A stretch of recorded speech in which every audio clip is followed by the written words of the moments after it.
We're on air.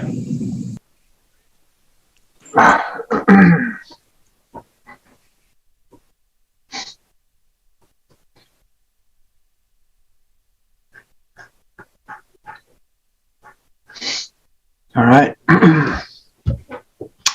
I call the 2,350th meeting of the Milwaukee City Council to order. This meeting is being conducted by video conference with limited in-person public comment opportunities. The public has been strongly encouraged to participate in this meeting by joining the Zoom webinar or watching on the city's YouTube channel or Comcast cable channel 30 in city limits. There will be opportunities for the public to give oral testimony via Zoom and in person at City Hall during today's meeting. During the community comments time and during the audience testimony part of this evening's public hearing, council will take limited in-person comments. If you would like to address council in person, you may come to City Hall during that part of the agenda. Just to be clear, council is not in council chambers. All of us are attending via Zoom, but you have an opportunity to come to council chambers and address us. Seating in the chambers will be limited and speakers will be asked to leave the building when finished. If you are interested in speaking, please let staff know by emailing ocr@milwaukieoregon.gov. For those participating via Zoom or submitting a yellow comment card for those in person at City Hall. I said that poorly, I'm sorry. When it's time to take public comments, staff will monitor the comments cards, email inbox, the Zoom participant list, and the Zoom chat to see if anyone would like to speak. We will take comments in the order that they are received and seen. The public may also participate in the Zoom webinar by phone by dialing 1-669-900-9128 and entering webinar ID 831-8669-0512 and passcode 023745. If you call in and would like to make a comment, dial 9 to raise your hand. The public may submit written comments by email to ocr@milwaukieoregon.gov. All right.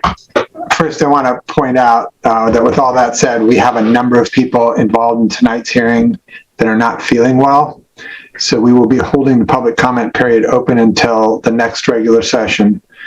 The meeting tonight, I'm intending to end at 9, whether or not we have finished with public testimony. But as I said, we'll hold it open and you can testify at the next meeting.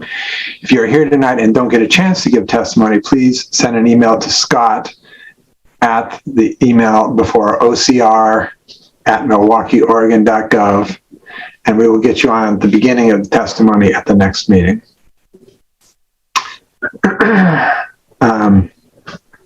Spanish translation services are available upon request. The public is asked to request translation of the meeting accessibility services at least 48 hours before the meeting. Contamos con servicio de traducción en español cuando sea solicitado. Se pide al público que solicite servicios de traducción y otros servicios de accesibilidad para reuniones por lo menos 48 horas antes de la reunión. Translation services are also available in other languages. The public is asked to request translation of their meeting accessibility services at least 48 hours before the meeting. All right. Please join me in the Pledge of Allegiance. I pledge allegiance to the flag of the United States of America and to the republic for which it stands, one nation, under God, indivisible, with liberty and justice for all. The city of Milwaukee respectfully acknowledges that our community is located on the ancestral homeland of the Clackamas people. In 1855, the surviving members of the Clackamas signed the Willamette Valley Treaty, also known as the Kalapuyat, etc. treaty with the federal government in good faith. We offer our respect and gratitude to the indigenous people of this land. I think several items tonight go to beginning to right wrongs that our colonial nature has wrought upon us. So tonight's an important meeting. All right, city announcements. You ready to put that up, Scott? The city would like to hear from you as we develop a 5-year action plan for Milwaukee's urban renewal area. Weigh in on the improvements you would like to see in downtown and in central Milwaukee. To join the conversation, visit Engage Milwaukie. Join the First Letting Library Lecture Series event of the year on Wednesday, February 2nd at 6 p.m. The lecture commemorates the 80th anniversary of the incarceration of the Japanese Americans before and during World War II. You can watch the event live on Comcast Channel 30 or on the city's YouTube channel. Do you know anyone that volunteers and went above and beyond in 2021? If so, please consider nominating them for Milwaukee's Volunteer of the Year Award. Learn more and submit a nomination by visiting Engage Milwaukie. Sign up today for an upcoming volunteer opportunity at Spring Park in Elk Rock Island on Saturday, February 5th. From 9 a.m. to 12 p.m., volunteers will help maintain trails, plant native plants, and place donated holiday trees for fish habitat. Tools, gloves, and refreshments will be provided. For more information about each of these events and others, please visit the city's homepage where you can find the city calendar at milwaukieoregon.gov or call 503-786-7555 and staff will provide you with the information you need or connect you with someone who can help. Lisa, do you have something to add?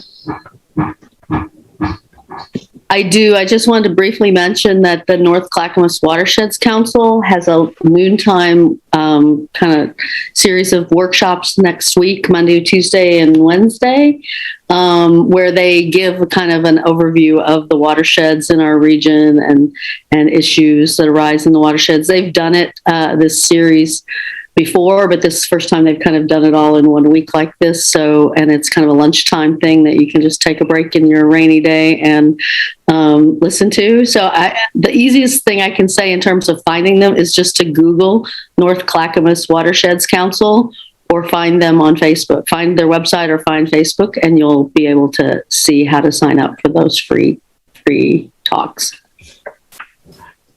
Thank you.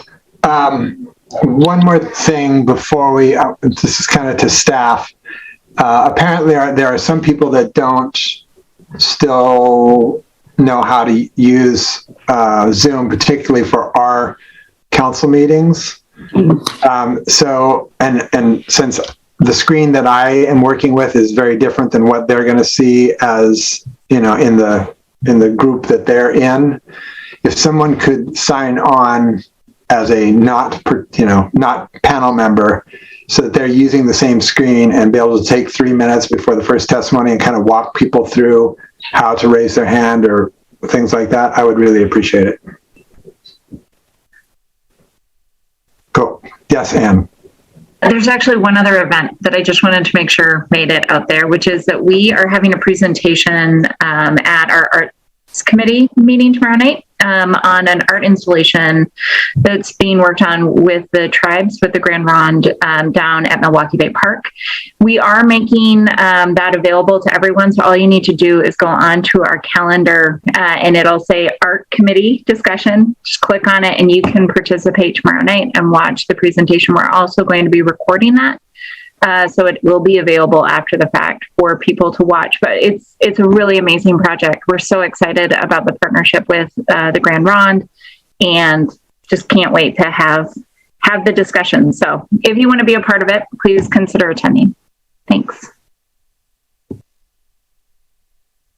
Thank you very much. So our next item is the Milwaukie High School Outstanding Student Award, which was presented by our wonderful high school principal, Carmen Gillen. Good evening, everybody. Nice to see you. Hi, Jake. Hi. How are you? Doing all right. Good. So I'm excited to introduce Jake today. Jake is I don't think Jake does anything wrong. I'm just going to put that out there. He is such a good guy. Talking to folks about him and just, he's a senior, and throughout the pandemic, throughout the build, I've never heard a negative thing about Jake at our school. He supports his peers. He's kind to teachers and staff. They love him. And he's very unassuming. And you wouldn't know. I mean, he just does what he needs to do and is a wonderful addition to our community, and has been a great part of our community. He continues to get his grades, keep his grades up through everything, and just he does the right thing. So Jake, I asked, I'm going to read you a couple things that a few teachers said about you. And okay, so, and there's more, but I'm only going to read a couple because I'd be here all night. So Jacob is confident and a selfless person who's a leader by his actions. He doesn't need to talk about himself. He shows his qualities through hard work, helping others, and his relentless passion for learning. He is in a class of his own when it comes to hard work, and he is one of the best human beings at Milwaukie High School, Mr. Schaefer. Jacob is a quiet, hardworking, and responsible young man. He is an excellent student. I enjoy having him in my economics class. I can count on him to be doing the right thing, doing it well, and helping others out too. Mrs. Altman. Jake is a great guy, and I've never had him as a student, but he's been a great athlete and brings a quiet, calm, and confident attitude to the school. He is kind and unassuming. Mr. Winter. Jake is an outstanding young man in the classroom and on the football field and in the community. He is also a leader of young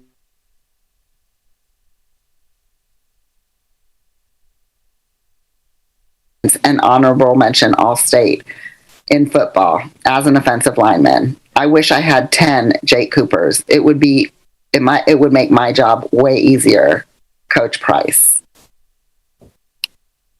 So Jake, I just want to thank you for your leadership and your support of, us in the building and your peers, and just how wonderful you are.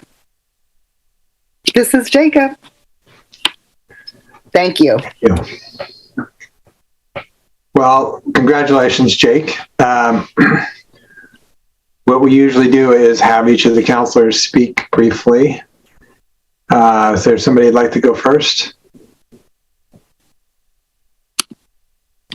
Oh, double hand raise there. I'll go with Angel.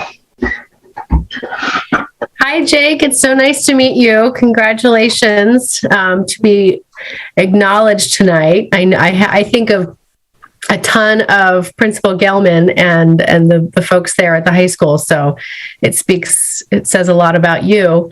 I have a question for you, if you don't mind. Offensive line is pretty near and dear to my heart. I've been married to an offensive line coach for longer than I'll say. He's the coach now at Pacific University. And I'm curious to know if you're planning on continuing to play football. I think I saw here you're going to Oregon State. Are you going to suit up as a Beaver this fall, or what's your plan? I'm not sure where I'm going. I know I'm going to go play somewhere, but right now I have no idea where that's going to be. Well, if you hear from my husband, it might be because I texted him earlier today. So congrats. Good luck to you. Thank you. Lisa. Well, so that answered one question. The information we got from the principal did say Oregon State, so you're still undecided, it sounds like. It sounds like you have done a lot of great academics too, in addition to your sports. What's your favorite subject? Well, what do you see yourself doing beyond, other than football, in your college career? Honestly, I really don't know. I haven't really thought too much about that side of it. Okay. Well, it's always great to see the kids that Principal Gelman brings, and it sounds like you have great, not only sportsmanship, but life skills that will stand you well in the next stage. So I'll just wish you good luck wherever you do end up going to college. Thank you. Kathy, go ahead. Hi, Jake. Thanks for joining us tonight. And thank you, Principal Gelman, as always, for bringing us another great person to meet. I'm just wondering if you could talk a little bit about what made you so great at focusing on just kind of community spirit and keeping people together in the past couple of years. You're a senior, so that means you've been at Milwaukie High through the construction project and through pandemic and uncertainty. And it sounds like you were someone who teachers could really lean on, and students too, which is an admirable trait. But what drew you to that? What made you feel like that was something that you wanted to offer to the community? I mean, I don't really know. I haven't really thought about it like that. I just be living life. I don't know. Well, it's a real gift. Don't downplay that, because that's something that is really valuable, and especially in hard times. A lot of people just shut down when things get hard. So I really commend you for moving the other direction and opening up and really being there for everyone. That's really cool. Thanks. It's great to meet you. Desi. I'll keep this short, Jake. Congratulations. And it's been probably a hell of a time to be a high school kid right now. So congratulations to getting through it. Thank you. All right. So my question is, what were your events in track and field? I do shot and jab. I just throw. Field, shot put, and javelin. Nice. Is that what you're thinking about? Are you thinking about continuing in track and field in college? No. Aiming to play football. Yeah. Cool. Well, good luck with that. That's a big, heavy lift at the college level, and I hope you get on a team that you are really happy to play with. Mm-hmm. Thank you. All right, Scott, do you have the? Yep.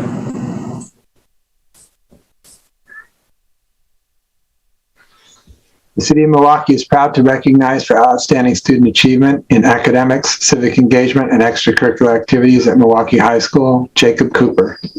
Let it be known to all that on this 18th day of January 2022, the City Council of the City of Milwaukie, a municipal corporation of the County of Clackamas and the State of Oregon, recognize this student as an excellent example of the bright future of this community and nation.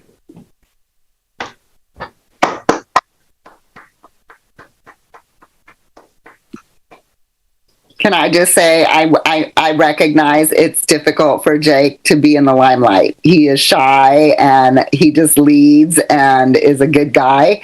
And so I appreciate Jake for the fact that you came and are here tonight. Again, Jake's unassuming, even, I just don't think he doesn't necessarily like to be the center of attention. And so I'm just really appreciative. I'm just appreciative of him, just his positive attitude and how kind he is and what he brings to the school. So. Yeah. Very cool guy. It's been a pleasure to meet you, Jake. Thank you for coming tonight. Yeah, thank you.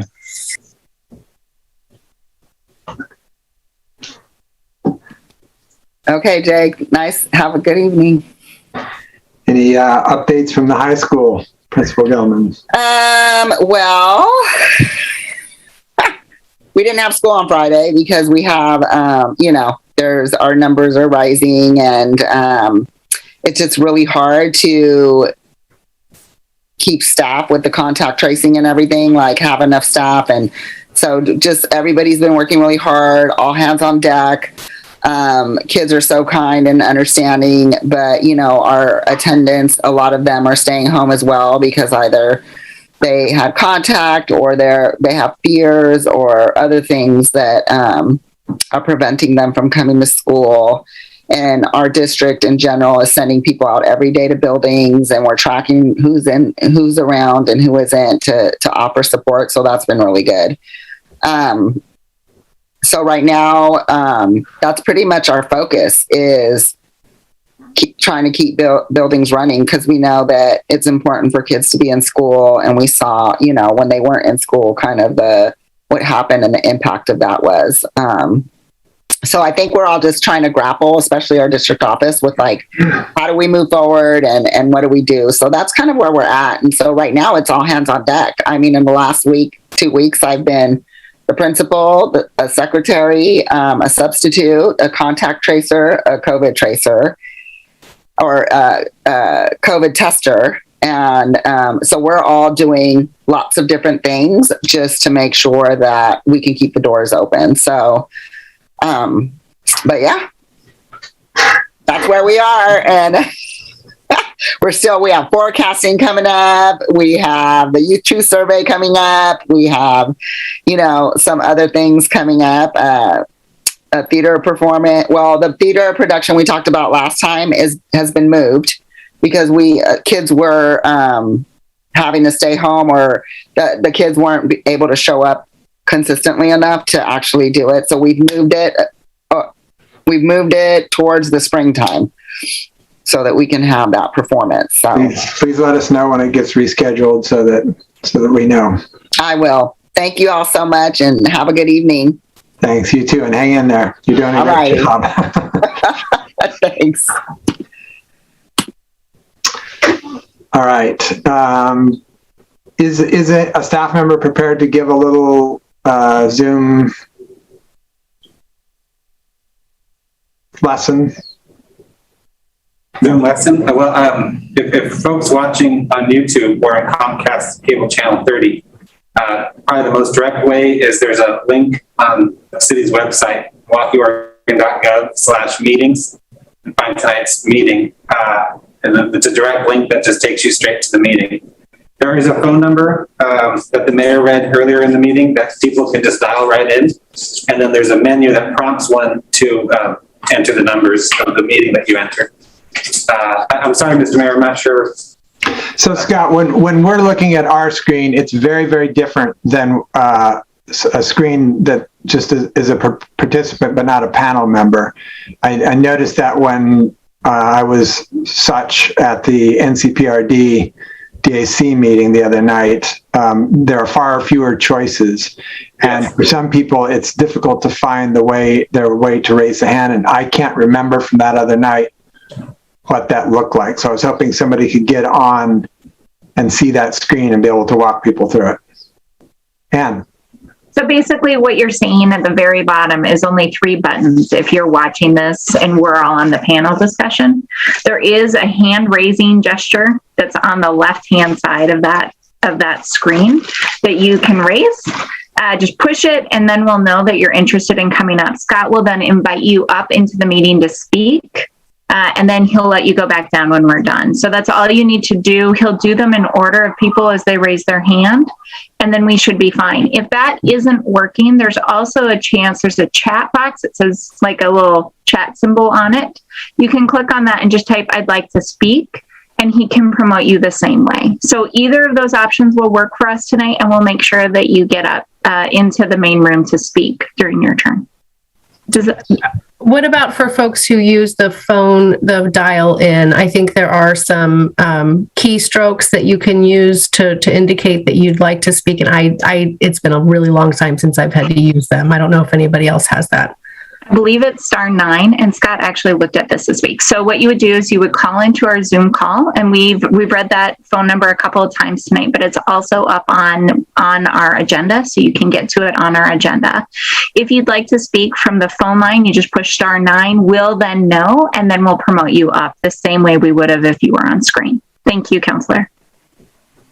Does that work, Mayor? Yeah, I think that should do it. Thank you very much. Okay. I appreciate that. Absolutely. So just so that we're super clear, there's going to be 3 opportunities to speak tonight. The first opportunity I'm about to talk about is more of a general thing. If you have some issue to talk about that isn't trees and isn't natural gas, but some other random thing that you would like to say to the city council, this is that moment. It's called the community comments, and I'm going to read a little paragraph. And so if you want to speak at that point, either raise your hand or enter something in chat. And then the other 2 will come up when they come up on the agenda. All right. And I'll try and be super clear about the opportunity to speak. All right. Community comments. This is the part of the agenda during which council will hear community member statements regarding city business. Those wishing to speak, please email ocr@milwaukieoregon.gov. or raise your hand in Zoom, or write a comment in the Zoom chat to indicate you wish to speak. Before you make your comments, please state your name and city of residence for the record. If you would like the city to follow up with you, please submit your contact information to ocr@milwaukieoregon.gov. As council has other business items on the agenda this evening, speakers will be limited to 3 minutes each.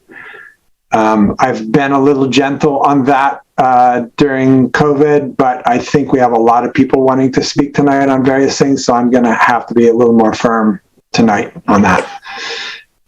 Because information provided during community comments may be new, the city manager will respond at the next council meeting to those comments that require follow-up. Before we begin, is there follow-up from the January 4th community comments, Ms. Over? Yes, at the last council meeting, we had a discussion from the chair of the Island Station NDA asking if council would be willing to come talk at one of their meetings or at a meeting about the Kellogg Good Neighbor Committee. The mayor and I have spoken, and he actually has scheduled that or has already met with them. Actually, some of both, it sounds like. So he is going to speak with them further, but he has also met with them. But that was the only item that night. Thank you. Thank you.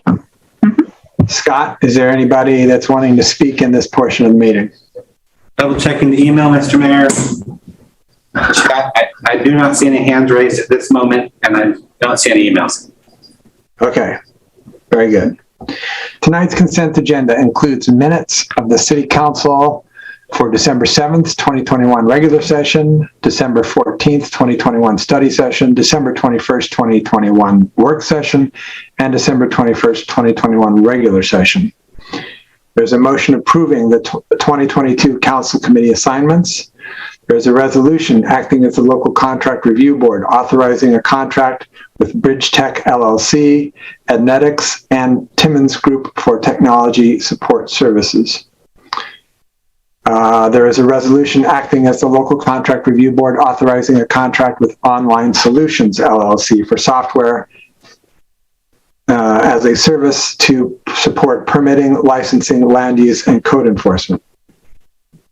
There is a resolution acting as the local contract review board authorizing a contract for the Safe Access for Everyone and Street Surface Maintenance Program fiscal year 2021 improvement project, file number CIP-2020-A12 to Kerr Contractors, Oregon, LLC. There is a resolution authorizing a grant agreement with the Oregon Department of Administrative Services for community engagement, design, and development services for Balfour, Bowman Bray, and Scott Parks. There is a revised resolution acting as a local contract review board approving the award of a contract for engineering ongoing on-call public information and engagement services. Does any member of council wish to remove an item from the consent agenda? Seeing none, I would entertain a motion to approve the consent agenda.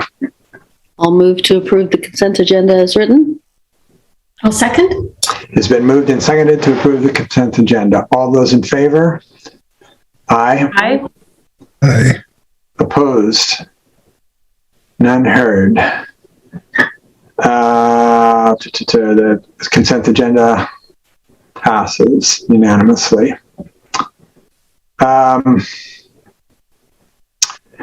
Rent relief services funding resolution. This is Community Development Director, be presented by our Community Development Director, Joseph Briglio. We actually pulled that, Mayor. Sorry, that's still in your script, but Yeah, that was pulled tonight. Okay, I was going to say, crap, I didn't read that one in the packet. I don't know how I missed it. I will disclose so that everybody knows why. We actually received direction from council when we talked about the ARPA funds last year to put $75,000 towards rent relief when our nonprofit partner was available.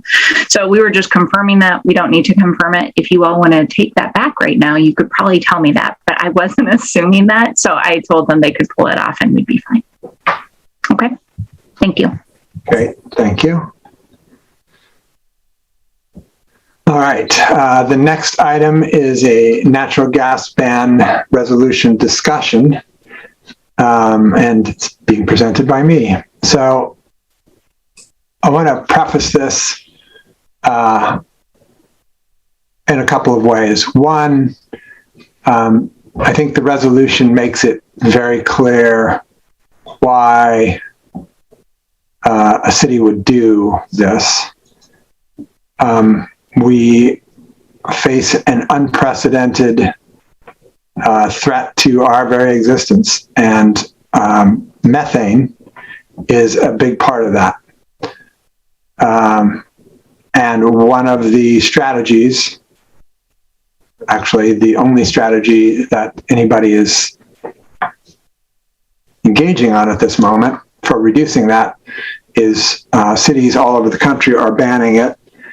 There are three cities in the Pacific Northwest that are in the process, along with Multnomah County has done some work on this.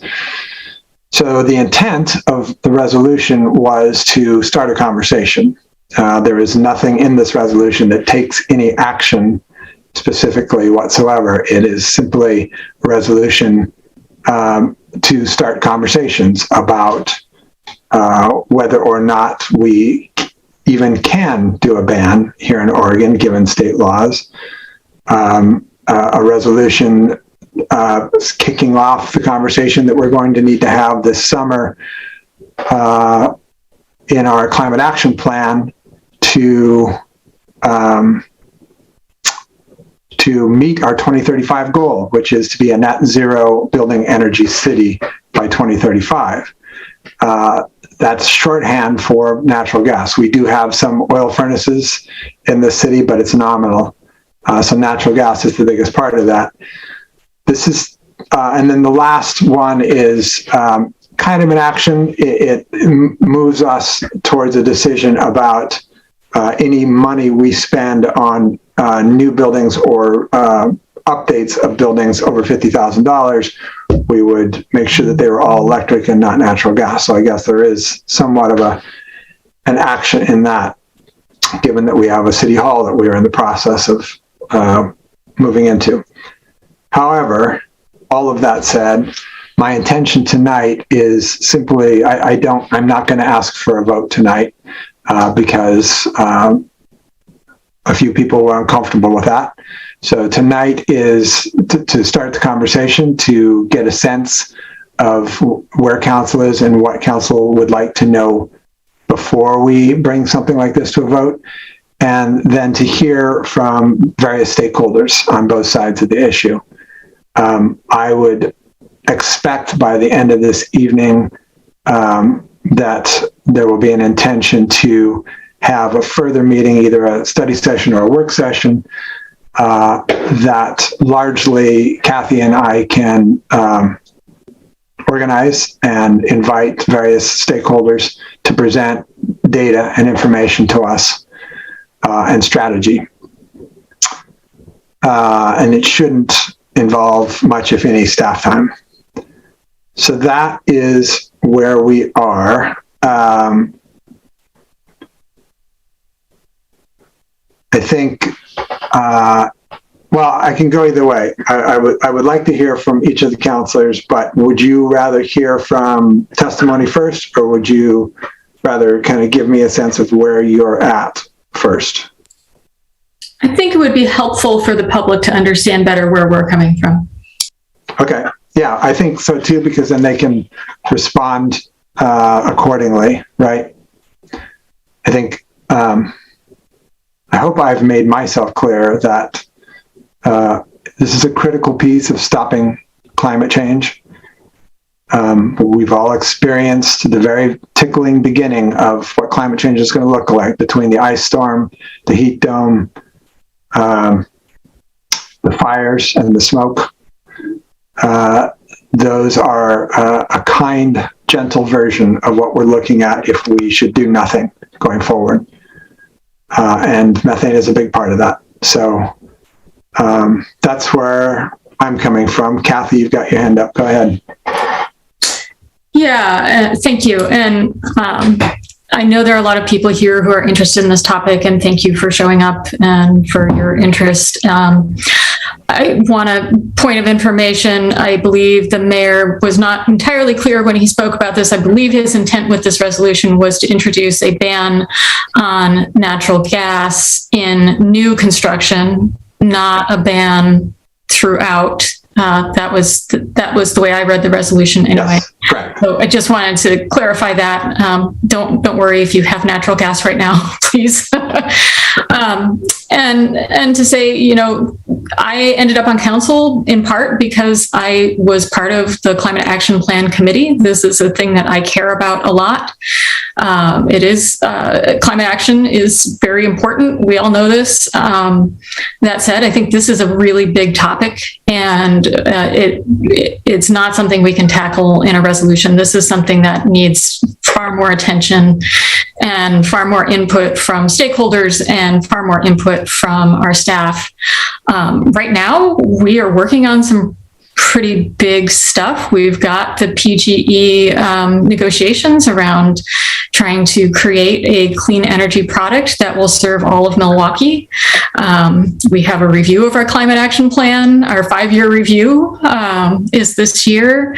We have a lot of work on our plate. So I want to be cautious about saying that there will be big action on this anytime soon, because we're taking big action right now in very real ways. All that said, when I read the resolution, I thought, you know, maybe there's a way we could do number 3, which was talking about electrification and not having natural gas in any new construction or new purchased buildings, so new to us, buildings owned by the city. So if there's capacity on the end of staff to think about that a little more, I know that there's some language changes that I would suggest to make that work a little better. The city of Olympia recently had a similar resolution that I think has language that would be more appropriate for us. So I would suggest that would give us a way to contribute to the conversation meaningfully, but really reserve time and space to have the conversation that all of council really needs to be a part of, not just myself and the mayor, because of our particular interest. This is really complicated stuff, and I think everyone on council and the wider community needs to be a part of that conversation. And we had a request to read the resolution. I don't actually have it in front of me right now. I'm sorry. I've got the script. I can do that. Resolution of the City Council of the City of Milwaukie, Oregon, directing the city manager to begin the process to reach our goal of being at net zero building energy by 2035. Whereas climate change is an existential crisis posing one of the most serious threats to the existence of humanity and all species on the planet, a threat that intersects and compounds all other crises facing humanity and our Earth. And whereas the 11th United Nations Intergovernmental Panel on Climate Change, the IPCC report from October 2018 states that we must cut greenhouse gas emissions in half by 2030 to limit devastating global warming and avoid climate catastrophe. And whereas the United States and other leading economies recently agreed to the global methane pledge to reduce methane emissions by 30% by 2030, and whereas the city of Milwaukie, whereas the Milwaukee City Council has prioritized climate action as one of its 2 goals, and whereas Milwaukee Climate Action Plan requires that the city to achieve net zero building energy by 2035, and whereas action regarding natural gas will be the biggest piece of that goal, and whereas other cities in the Pacific Northwest are beginning to tackle this issue and there is strength in numbers, and whereas 13 years is a short timeline given all the work and investment required to meet this goal.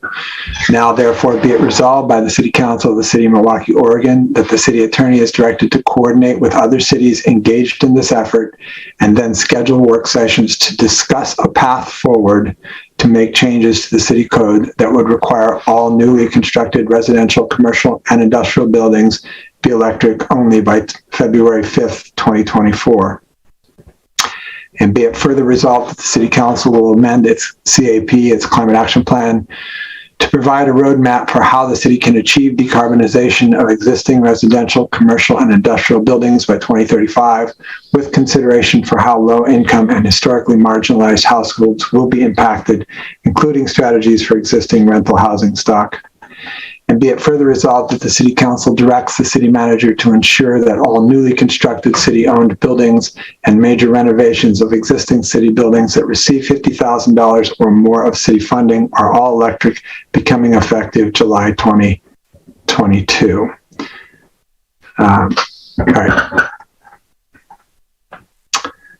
So, Angel, Lisa, Desi, any thoughts?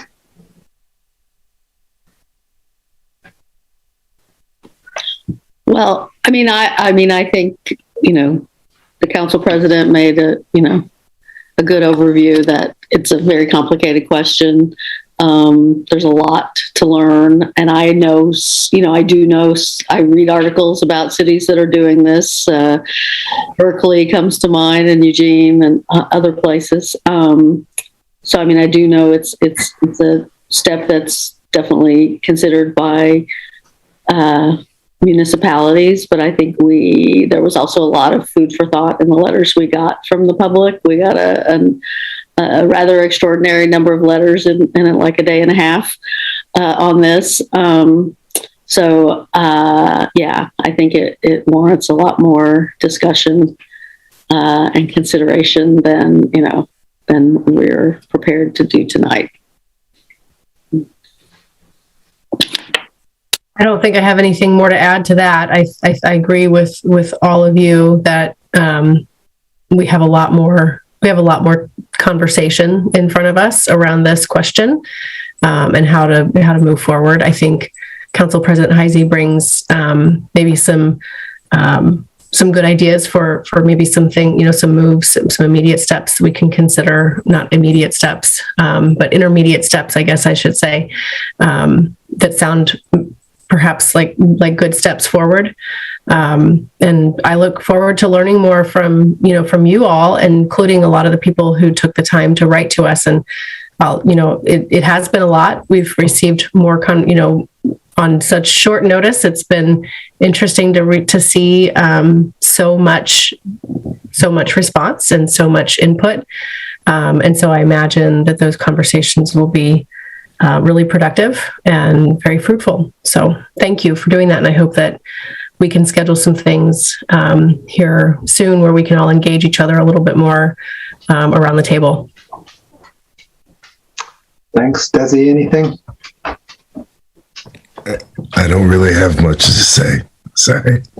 Yeah, Desi's feeling very under the weather tonight, so thank you just for even being here. All right, Scott, let's start having people speak. Yes, sir. So I do have a list of about 11 people. That includes the hands. Oh, it's growing. Hold on. Brian. Now it's 13, 14 people. I'll try to catch everybody. We do have a growing list. It's now probably over 15. Mr. Mayor, would you like me to use the timer 3-minute. If you can do the timer, that would be great. I was going to do it, but I would rather not if I don't have to. Right there, and I'll leave it unmuted so it does its nice beeping sound that some of the folks might have missed. And I'm going to, instead of promote them to the panel, I'm going to, when I find the speakers, I'm going to allow them to talk. So their video won't come on, but they should be able to speak. That's just it goes quicker that way if we don't have to wait for them to come back and forth from the panel. So, okay.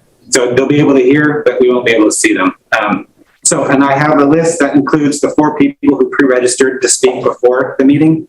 So I'll start with that list, and then I'll go in the order that Zoom is presenting me, if that works, Mr. Mayor. Sure. Okay, so the first one is Catherine Williams, and I see her in the chat, so I'm going to click allow to talk. Catherine, can you hear us? I can. Can you hear me? Yes, thank you. Great. Shall I begin? Please. Okay.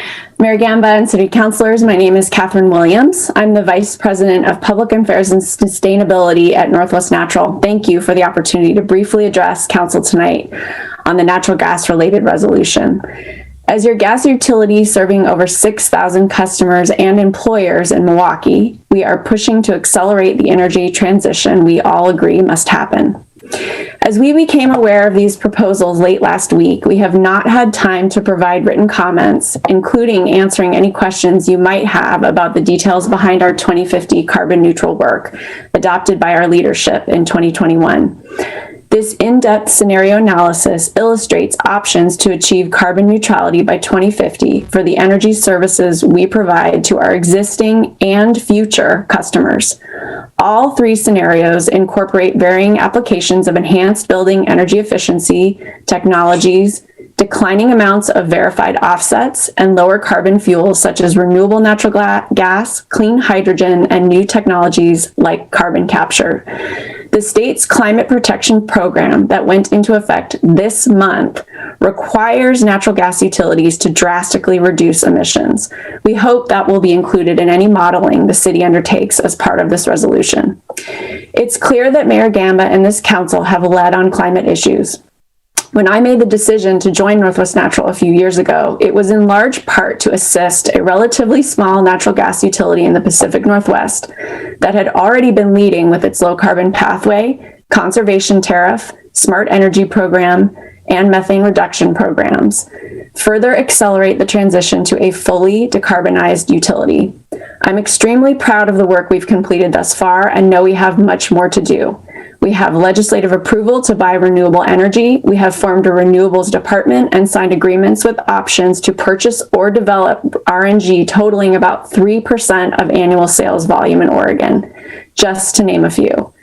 I know the council and staff have a lot on their plates right now. Oregonians across our service territory are concerned about the direction we are going and strongly support the direct use of natural gas, including renewable natural gas and hydrogen.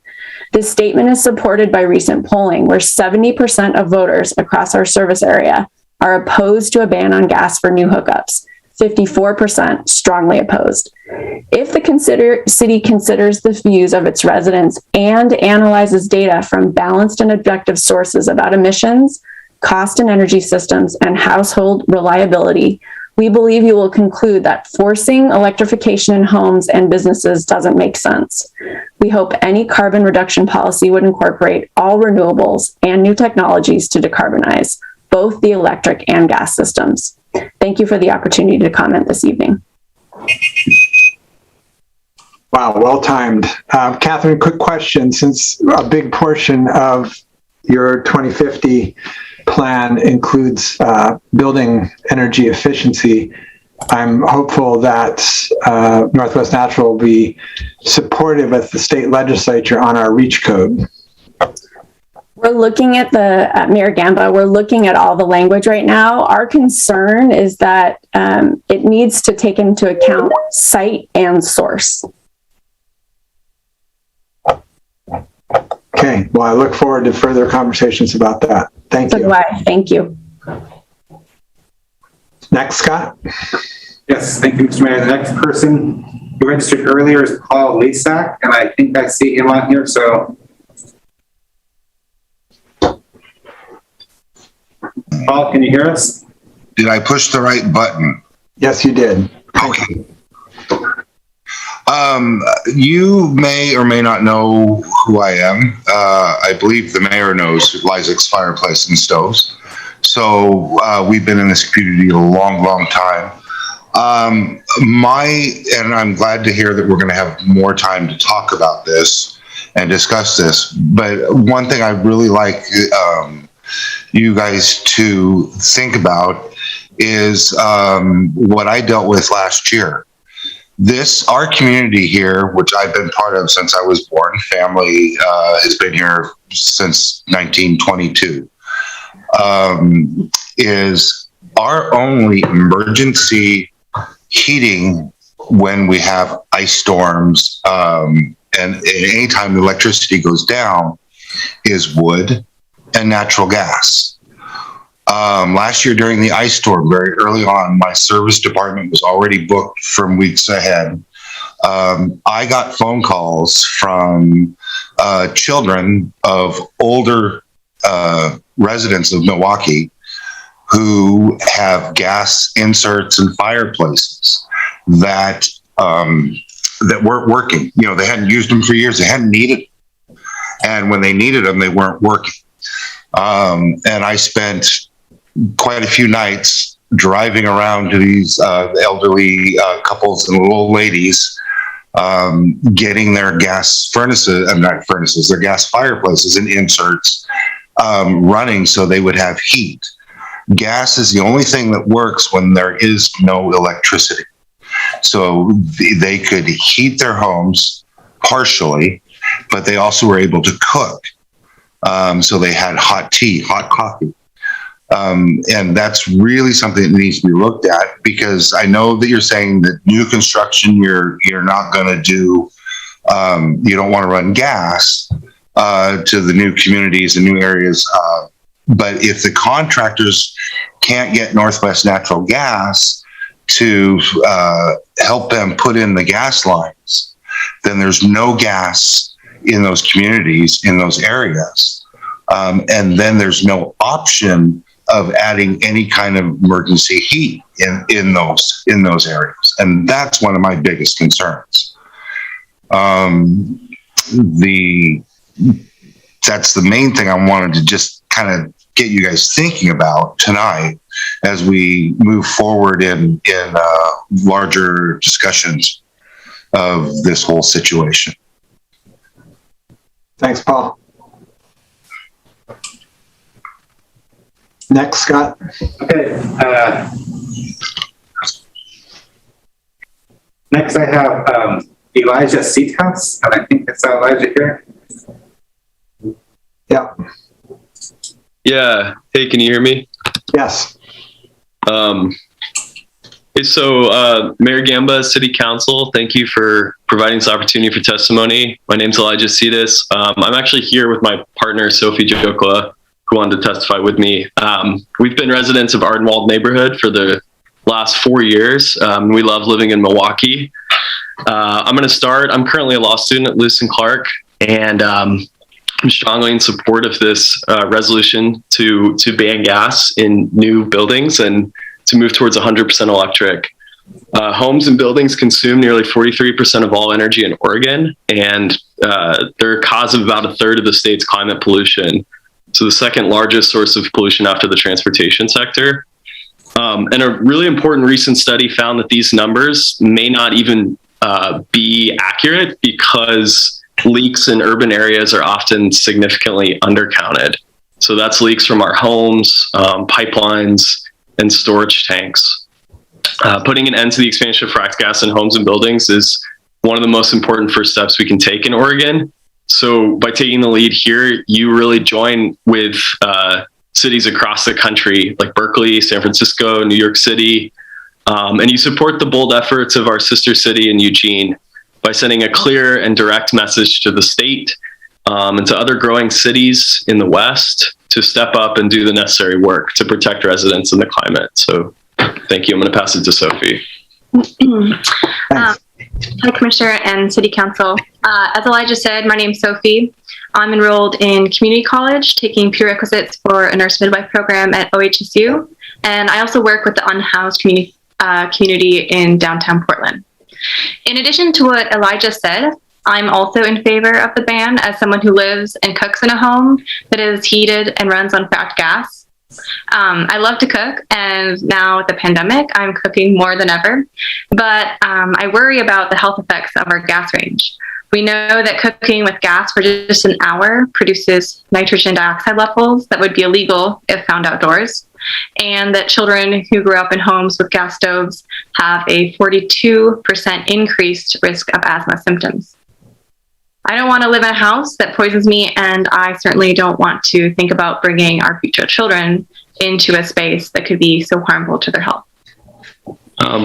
So thank you. I just want to conclude by saying, we've already heard from Northwest Natural tonight, and as residents who use Northwest Natural, we've heard from them in mailers. The science really doesn't back up the conversation about biogas and net zero promises. Methane is a huge part of climate change, and it can't be reduced by numbers exercises. It actually has to be taken off the grid. And our experience was not that gas was reliable. In the past two big climate catastrophes, our gas heating didn't work in the ice storm. And then during the smoke, we fled our house and went to a house with a heat pump because it could filter that smoke air out. And we did the same thing during the heat wave. So really our house was not resilient to climate catastrophe. So that's something to think about. Thank you so much. Thank you. Thank both of you. Elijah, I didn't catch Sophie's last name. Do you mind repeating that? My last name is Jokela, Jokela. Thank you. Mayor, I'm sorry, could we also ask people, I just thought of it now, to not just tell us if they live in Milwaukie or not, because as we all know, you're not always right about that. If you could share your actual physical address when you testify, I would really appreciate it. Thank you. And so your city recorder. I'm sorry. I thought we actually we stopped that practice for privacy reasons. We asked people to only say if they live inside of Milwaukie. Okay. I'd forgotten. Thanks. I thought we asked them to say their neighborhood. We don't ask them to give their street address, but I think it's fine to ask them to say their neighborhood. And they did give us their neighborhood. Yeah. Okay. Next is Nick Caleb. Great. Can you all hear me? Yes, sir.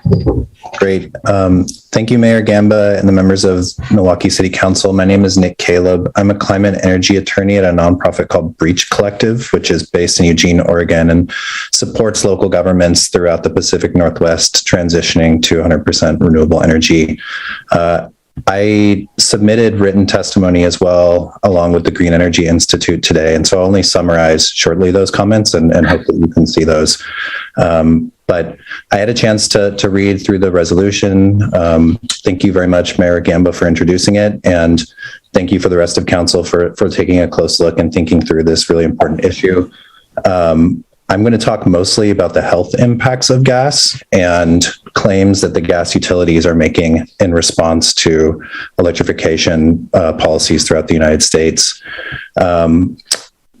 Myself and several other doctors who you'll hear from tonight published a report last year called Methane Gas Health, Safety, and Decarbonization. I included a link in my written testimony, which basically walked through the various health concerns of indoor gas burning, especially as it relates to cooking. And it's really bad. It's something you heard in the last testimony, but respiratory illnesses, especially for the most vulnerable populations, being clearly linked to indoor gas burning. It's especially problematic as our local gas utility drives vans around in communities that say things like makes air clean, that gives the total opposite impression to people who are using gas. Some people have choices to get off of gas, like homeowners who can often choose or get incentives. Renters are far more vulnerable and often don't have the choice to get off of gas. And so it's not just an issue of consumer choice.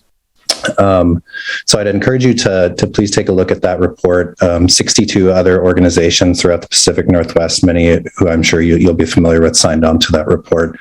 And it gives a good idea not only of the health impacts and the climate-related issues of gas, but also the public relations campaigns that gas utilities run in order to convince us that these are not really problems, or that they're the holders of solutions to these problems. You'll hear words like renewable used in relation to gas utilities and their chosen solutions for getting off of gas, fossil gas, and toward quote unquote renewable gas and other things. And as the previous commenter Elijah said, these are not feasible claims that are being made. Nobody that does a serious review thinks that these are actually feasible technologically or economically.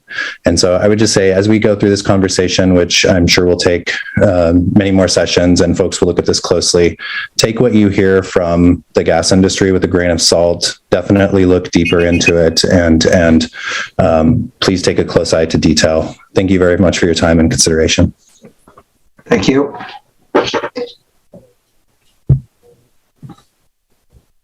Okay, next we have Meredith Connolly. Good evening, Mayor Gamba and City Councilors. Thank you so much for this opportunity to provide public comment on the draft resolution. My name is Meredith Connolly. I'm the Oregon Director of Climate Solutions. And Climate Solutions is a regional nonprofit focused on clean energy solutions to the climate crisis. The resolution before you is a common sense next step to your climate action plan work that brings the city closer to realizing those climate commitments and ensures Milwaukie is a thriving and equitable and livable place for years to come. We have submitted a letter to you in support of this resolution on behalf of 18 organizations with members across the community and state. So recognizing you're embarking on a critical conversation this evening that cities across the state and country are also having, we're just happy to be a reference to you and answer any questions you may have about building electrification and transitioning off of fossil gas. I will note that although we've already seen building electrification progress in other states with similar clean energy goals, Oregon is falling behind on this front. Larger and colder cities have stopped constructing with gas and are committed to building all electric only. Those include New York City, Seattle, smaller cities in Washington and California. And actions like those that Milwaukee's considering along with Eugene can lead our state forward and start to catch us up. So thank you for what the process you're embarking on in the discussion today. I'll also note, since Northwest Natural brought up the climate protection program that will require gas utilities cut 50% of their greenhouse gas emissions now. We're in a process with the Public Utility Commission called the Future of Gas that's grappling with how these gas utilities will meet those requirements. And I will note that even Northwest Natural's own modeling indicates that they need a major shift from gas to electric heat pumps in order to meet those targets. And that's even after using expensive levels of RNG and hydrogen to decarbonize the remaining gas. I think the future really is electric and the debate should be over.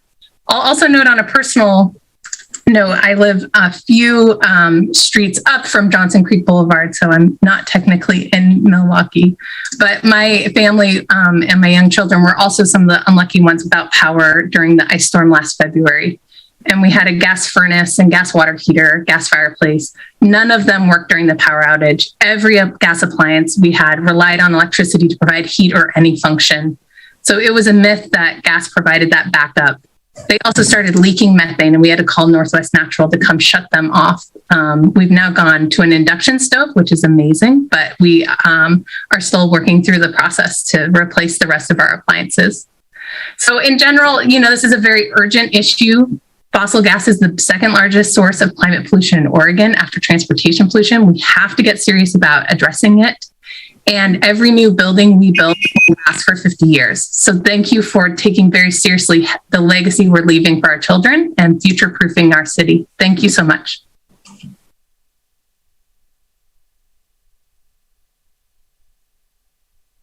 Next is Ann Turner. Sorry, I was muted. Thank you. Ann, go ahead. Thank you. Thank you for allowing me to speak tonight, Mayor Gamba and members of the Milwaukie City Council. I'm a physician, and my experience as a physician was working with vulnerable populations in a local community health center. As a physician and also as a member of Oregon Physicians for Social Responsibility, I strongly support this resolution to electrify and decarbonize Milwaukee's new buildings and hopefully their existing buildings in the future, because this is a public health equity, environmental justice, and survival of our planet issue. So I want to speak primarily about environmental justice and natural gas, or I should probably say injustice. So we really can't talk about natural gas without talking about where it comes from. And although there's no fracking in Oregon, 3/4 of our gas comes from fracking from nearby states. And these fracking wells are most commonly located in low wealth and minority neighborhoods, often on or near tribal lands.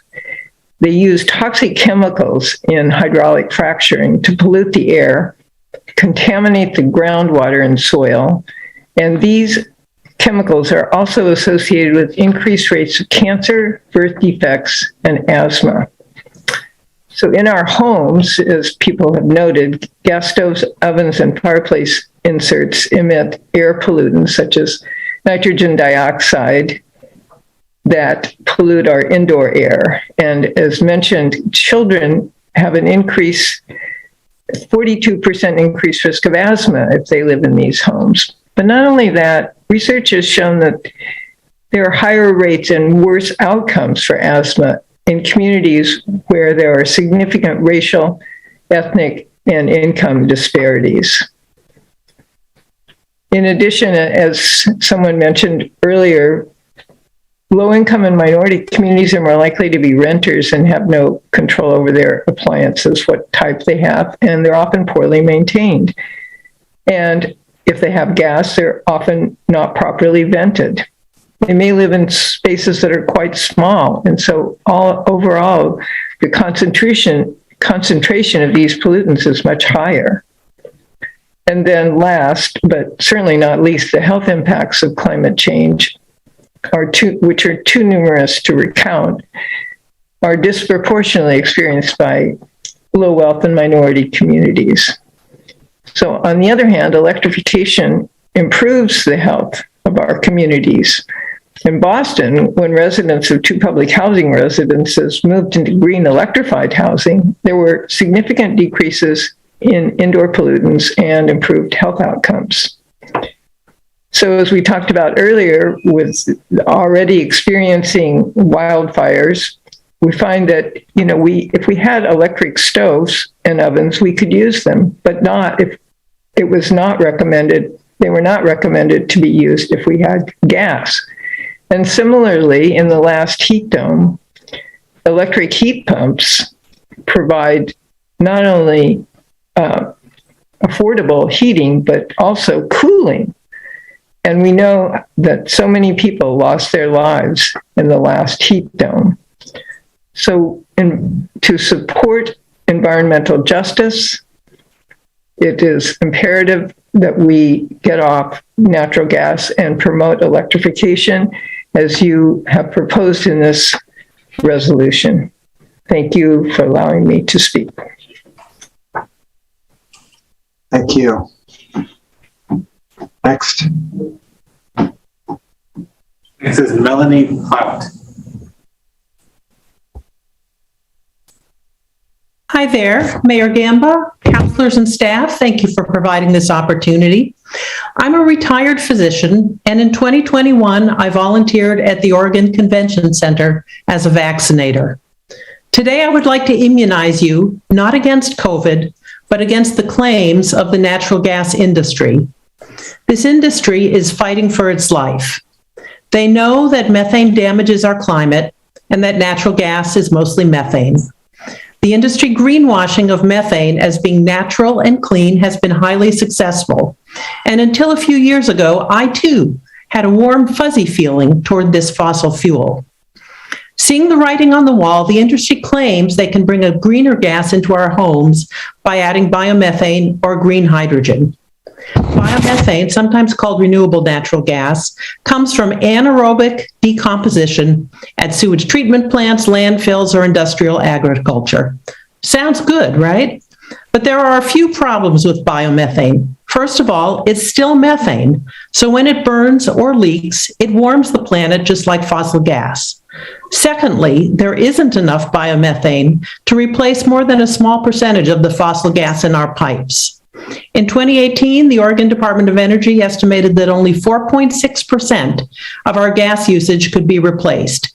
Even industry estimates max out at 20%. So if we continue to use our current pipes, they will still be filled mostly with fracked gas. Third, these biomethane sources aren't all that clean and green. Industry may feature sunny scenes of cows and daisies, but since small operations can't afford spendy equipment, biomethane mostly comes from factory farms.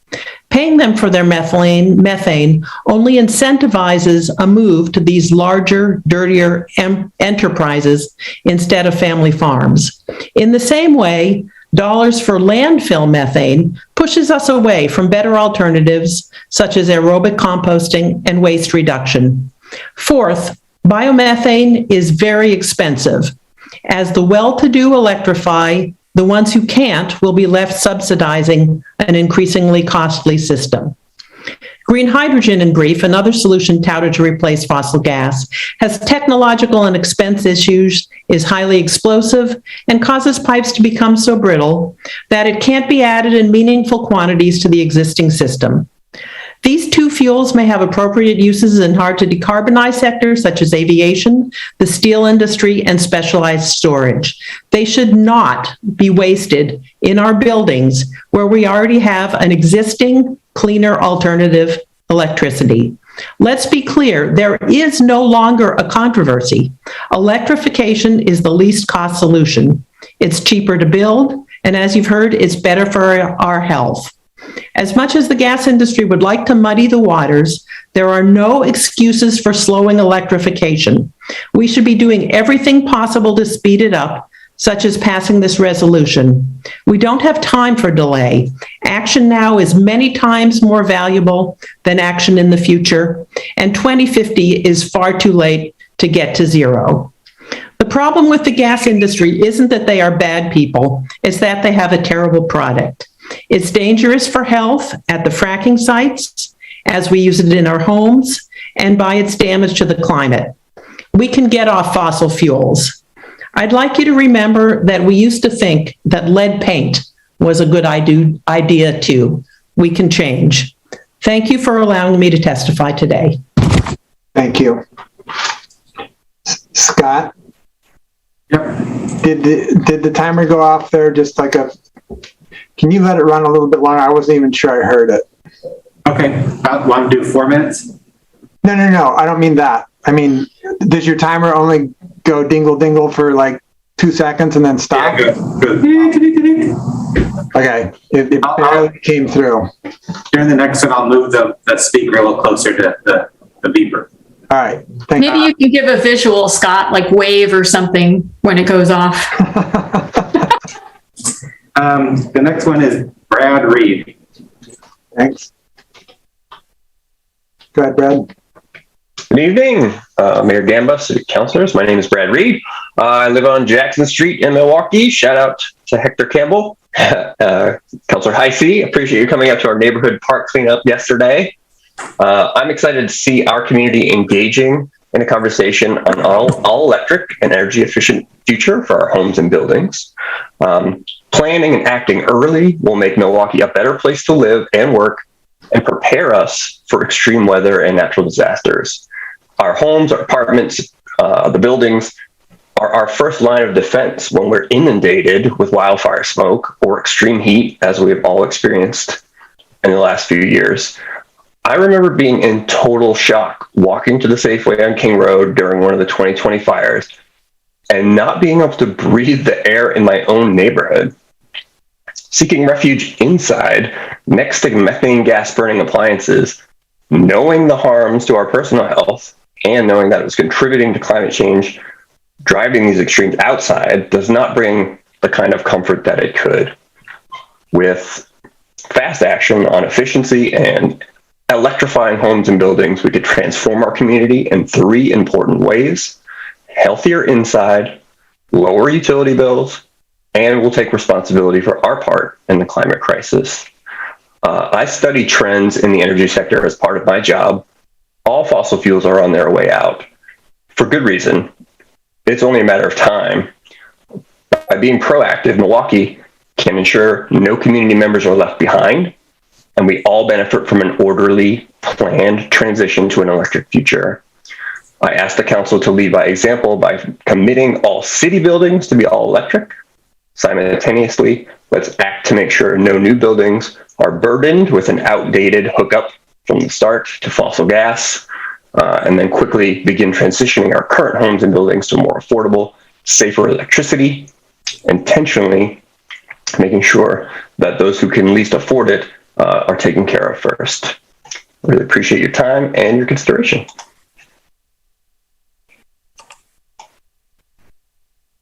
Thank you, Brad. Next. Next we have Johnny Cocker.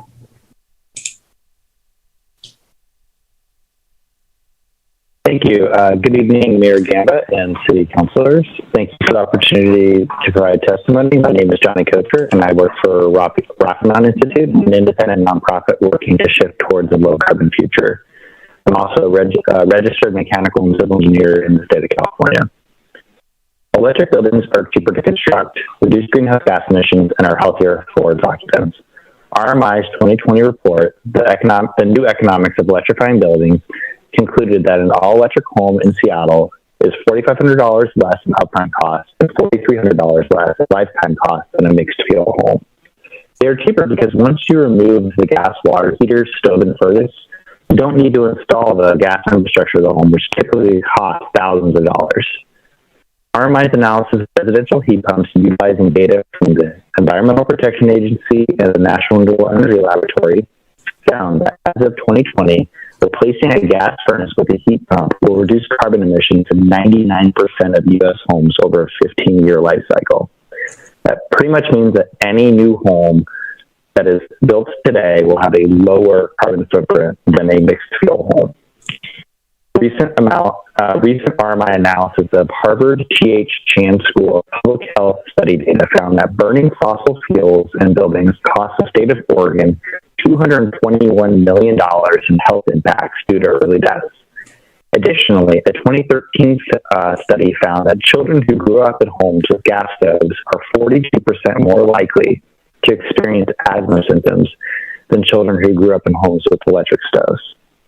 Due to the benefits of building electrification, over 50 cities in California have passed policies to require all-electric new construction. This momentum has carried over to Washington, where the cities of Seattle, Tacoma, Olympia, and Shoreline have passed building codes that require all-electric buildings. The City Council of Milwaukie should follow suit and work towards committing to all-electric public buildings in our community, creating policy pathways to all-electric buildings community-wide, and ensuring an affordable transition to all-electric buildings with a focus on low-income, renter, and BIPOC communities. Thank you for the opportunity to comment. Thank you. Next. Next we have Dylan Plummer. Hi there, can you hear me? Yes, sir. Mayor Gamba and Milwaukie City Council, thank you for providing this opportunity for testimony. My name is Dylan Plummer, and I'm a senior campaign representative with the Sierra Club working across Oregon and Washington. I'm calling you tonight from the city of Eugene. On behalf of the Sierra Club's members and supporters in the city of Milwaukie and our over 60,000 members and supporters across the state of Oregon, I'm testifying to endorse the resolutions included in the meeting packet to transition Milwaukie off of polluting fracked methane gas. Specifically, the Sierra Club believes that it is critical that cities mandate that all new construction use 100% clean electric appliances and that these cities begin to plan for a fossil-free future. After another year of historic wildfire, drought, and deadly heat waves, and in light of the Intergovernmental Panel on Climate Change's most dire report yet about the state of the climate crisis, Now is the time for elected officials at all levels of government to pass concrete policies to reduce climate pollution and to help transition our communities to 100% renewable electricity, while simultaneously making our communities healthier, more equitable, and more resilient. The city of Milwaukee is widely known as one of the foremost leaders on climate in the Pacific Northwest and in the country. And so I want to encourage you all to take this very seriously. The use of methane gas in buildings is one of the top growing sources of greenhouse gas emissions in the state and is also putting residents at increased risk to their health and safety due to high levels of air pollution that it generates. Every major study on meeting our climate goals at the state, national, and international level calls for running buildings on clean electricity rather than fossil fuels and combining that with efficiency to reduce energy waste and lower costs for building owners and the system. And despite the well-funded PR campaign from our friends at Northwest Natural, we know that renewable natural gas is a false solution to the need to decarbonize our building stock. In fact, according to a 2017 Oregon Department of Energy report, RNG cannot even meet 1/5 of the capacity of current natural gas consumption in the state. Transitioning our buildings to highly efficient electric appliances comes with many co-benefits. One of the most significant of these is the dramatic reduction in air pollution generated by gas appliances. A recent Harvard Chan School of Medicine study found that in Oregon, burning fossil fuels in buildings was responsible for 20 premature deaths and $221,326,511 in health impacts in 2017 alone. And 89% of those impacts were from burning gas in buildings. Another study found that children that grow up in homes with gas stoves have a 42% increased risk of developing asthmatic symptoms due to associated indoor air pollution. This is particularly troubling to me as I'm a tenant in a home with gas appliances and also suffer from respiratory issues, which makes me more vulnerable to the impacts of air pollution. Cities across the region are already making this transition, with over 58 cities across the West Coast passing similar policies, and in my hometown of Eugene, moving forward this past November. Milwaukee has the opportunity to help forge a path forward for our state and to continue to demonstrate the bold climate leadership that the city is known for and that we so desperately need right now. We do not have any time left to wait. Thank you for your time and consideration. Thank you. Next. Next is Brian Stewart. Hello, my name is Brian Stewart, Mayor Gamba, and City Councilors. Thank you for providing this opportunity for testimony. I'm a resident of Portland, Oregon, actually, a neighbor. A neighbor watching very consciously and interestingly as you're contemplating this. I'm thankful that you're considering this resolution to support decarbonizing buildings in Milwaukee and joining over 50 other cities here in the Western U.S. who are already pursuing similar action. I founded Electrify Now over 3 years ago as an all-volunteer organization devoted to educating homeowners and the public about the advantages of all-electric homes and buildings. Eliminating fossil gas in our buildings is a critical step toward achieving our state and worldwide goals for stabilizing our climate, while also maintaining a productive and vibrant economy and improving the health of our people through cleaner indoor and outdoor air and cleaner water. In general, the public is unaware of the health and safety issues around burning fossil gas in our buildings, many of which have been mentioned tonight. And they're also unaware of the role of fossil gas in creating the climate crisis. Most people are also not aware that building new buildings with all-electric solutions is actually lower cost than building with gas appliances. As the Northwest Natural spokesperson mentioned, the public gas utilities must comply with Oregon's new climate protection program. And the gas utilities' own modeling shows that gas prices will rise significantly over the next 10 years as a result, potentially doubling or tripling gas prices. Meanwhile, renewable electricity is getting lower cost to produce each year and declined by almost 10% just last year alone. So despite the claims of Northwest Natural, it makes complete sense to transition our buildings to electric solutions as soon as possible for economic as well as health and environmental reasons. I have personally helped dozens of homeowners in our area do this and appreciate firsthand how satisfied they are with their cleaner all-electric homes. This resolution is another way to educate the public and promote sensible policies that will speed up the inevitable transition away from fossil fuels to clean, renewable energy for Oregon. An urgency in this matter is of the utmost importance. Thank you. Thank you. Next. Next, we have Anthony Allen.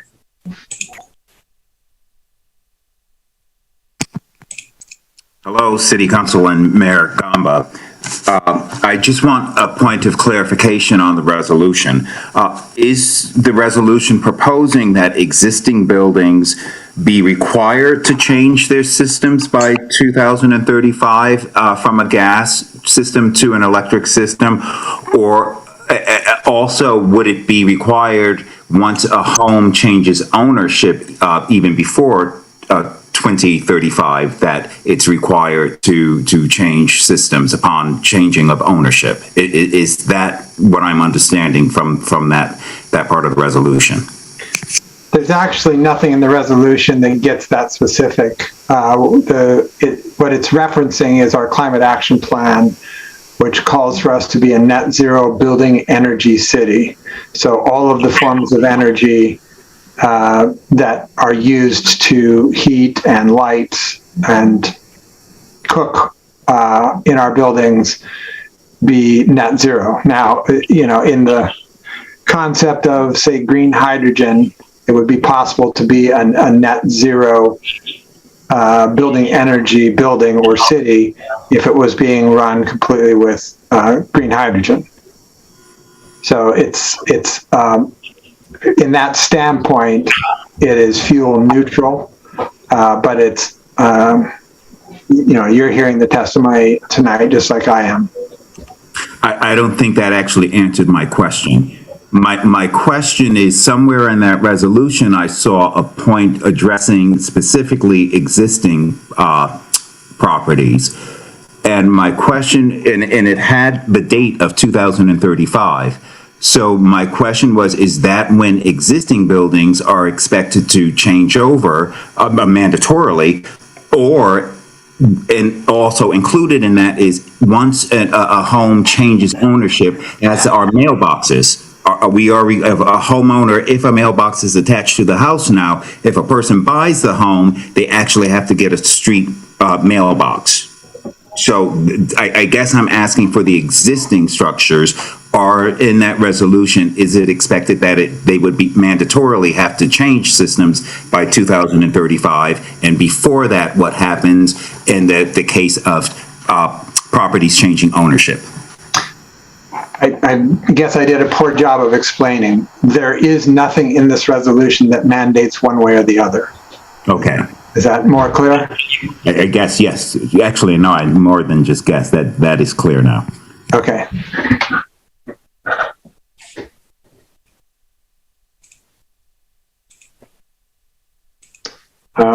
So is that all? No, Mr. Mayor, we have 3 more hands raised. The next one is Micah Meskel.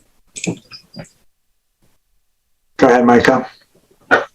Afternoon, Mayor and Commissioners. My name is Micah Meskel. I live a block east of Llewellyn neighborhood and hope to annex into the city of Milwaukie as soon as I can convince my adjacent neighbors first. So I logged on tonight to testify about the tree code portion of the mill housing proposal, but thought I'd weigh in briefly on this issue because it is important to me as well. I wholly support this resolution and look forward to the discussion it proposes going forward and council leadership on this issue for the region. I think it is very relevant and compatible to the middle housing proposal that the city and wider community have been working on over the last few years. As we're working towards adding more affordable, smart, and sustainable housing density in this city's neighborhoods, it's really important that we ensure that these new middle housing units aren't locking their new occupants into greater carbon emissions, lower indoor air quality, and the prospect of higher costs in the future for energy as the existing gas infrastructure becomes stranded assets. I urge the city to consider the 3-step process of first electrifying all city buildings and infrastructure, then going to implementing a community-wide ban on gas infrastructure in new buildings, and coupling with that ban, really focusing on creating a program for the affordable transition for low-income renter and BIPOC communities. I have been fortunate enough to have been able to transition my gas stove, which we bought the house with, to an electric stove to improve air quality and reduce my emissions. But not all folks are able to do that. And so we need to be thinking how we can provide that support. So again, thank you for this discussion, and I'll talk to you later tonight. Thank you very much. Scott? Next, we have Ann Pernick. Hi, can you hear me? Yes, we can. Thank you. Great, thank you. Hello, Mayor Gamba, city councilors and staff, and thank you for providing this opportunity for testimony. My name is Ann Pernick. I work with the Safe Cities team at Stand Out Earth, and I am a resident of Portland, Oregon in the Woodstock neighborhood. I have the honor of working with local governments and advocates in many parts of Oregon and the U.S. to pass local policies that stop fossil fuel expansion and phase out fossil fuels to protect local health and safety and global climate. These Safe Cities policies include building electrification policies and several other kinds of actions. Thank you for introducing this item, Mayor Gamba, and thank you to the council and staff for this exploration. It is wonderful to see Milwaukie taking this important step and exciting to imagine the benefits for Milwaukie residents and the model you will help create for communities around the state when you equitably decarbonize buildings. Mayor Gamba noted that policies are passing and being explored by other local governments in the Pacific Northwest. Taking action now, which the climate, health, and safety crisis we're in warrants, would put Milwaukie on the leading edge, but you would not be alone. We're committed to helping you pass strong and equitable building carbonization, including helping you connect with other local government leaders in communities that have passed policies, and for advice and resources for you and your staff. And as tonight shows, there are many advocates who will also help you with this work. Thank you very much for the opportunity to be in this conversation today. Thank you. We have a David Heslem. And there may be one more. Somebody expressed interest in the chat, but at this moment, this is the last one I see raised. Okay, David, go ahead. Hello, Mayor Gamba and city councilors. Thank you for providing this opportunity for testimony. My name is David Heslem, and I am a resident of North Portland, a father of 3 children, and the executive director of a local green building nonprofit, Earth Advantage. At work, my team assists for-profit and nonprofit developers of housing all across Oregon, including in Milwaukie. And we help them make decisions about making their buildings better. And then we perform inspections on those buildings to make sure it actually happens. And, all along the way, provide education about how to make that happen as effectively as possible. But we also work with the federal government, state governments, city governments on creating and designing, building policy to aim for energy efficiency, but eventually for decarbonization. But I'm thinking that tonight my work at home might actually be more pertinent, there. I often struggle to explain to my 3 teenagers why adults can't seem to put 2 and 2 together when it comes to certain things, including climate policy. When you tell them it's complicated, they pretty much know that just means you don't really want to do the work, because they're experts at not wanting to do the work, right? And it's an uncomfortable effort. They know that. But that's a tough place to be as a parent, because, you typically tell them, do the work no matter what, right? And if I say we're trying our best, they know what that means. It means the odds aren't looking very good about that actually happening. Because if you thought it was going to happen, you would tell them, this is definitely going to happen.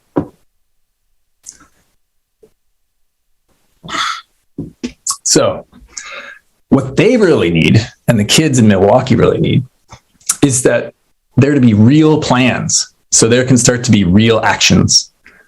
The intentions that go into an action plan are great, but then coming up with the follow through, that's important. And so I really support this resolution, and I'm encouraged that the city council is looking to start those needed conversations about how Milwaukie will meet its goals.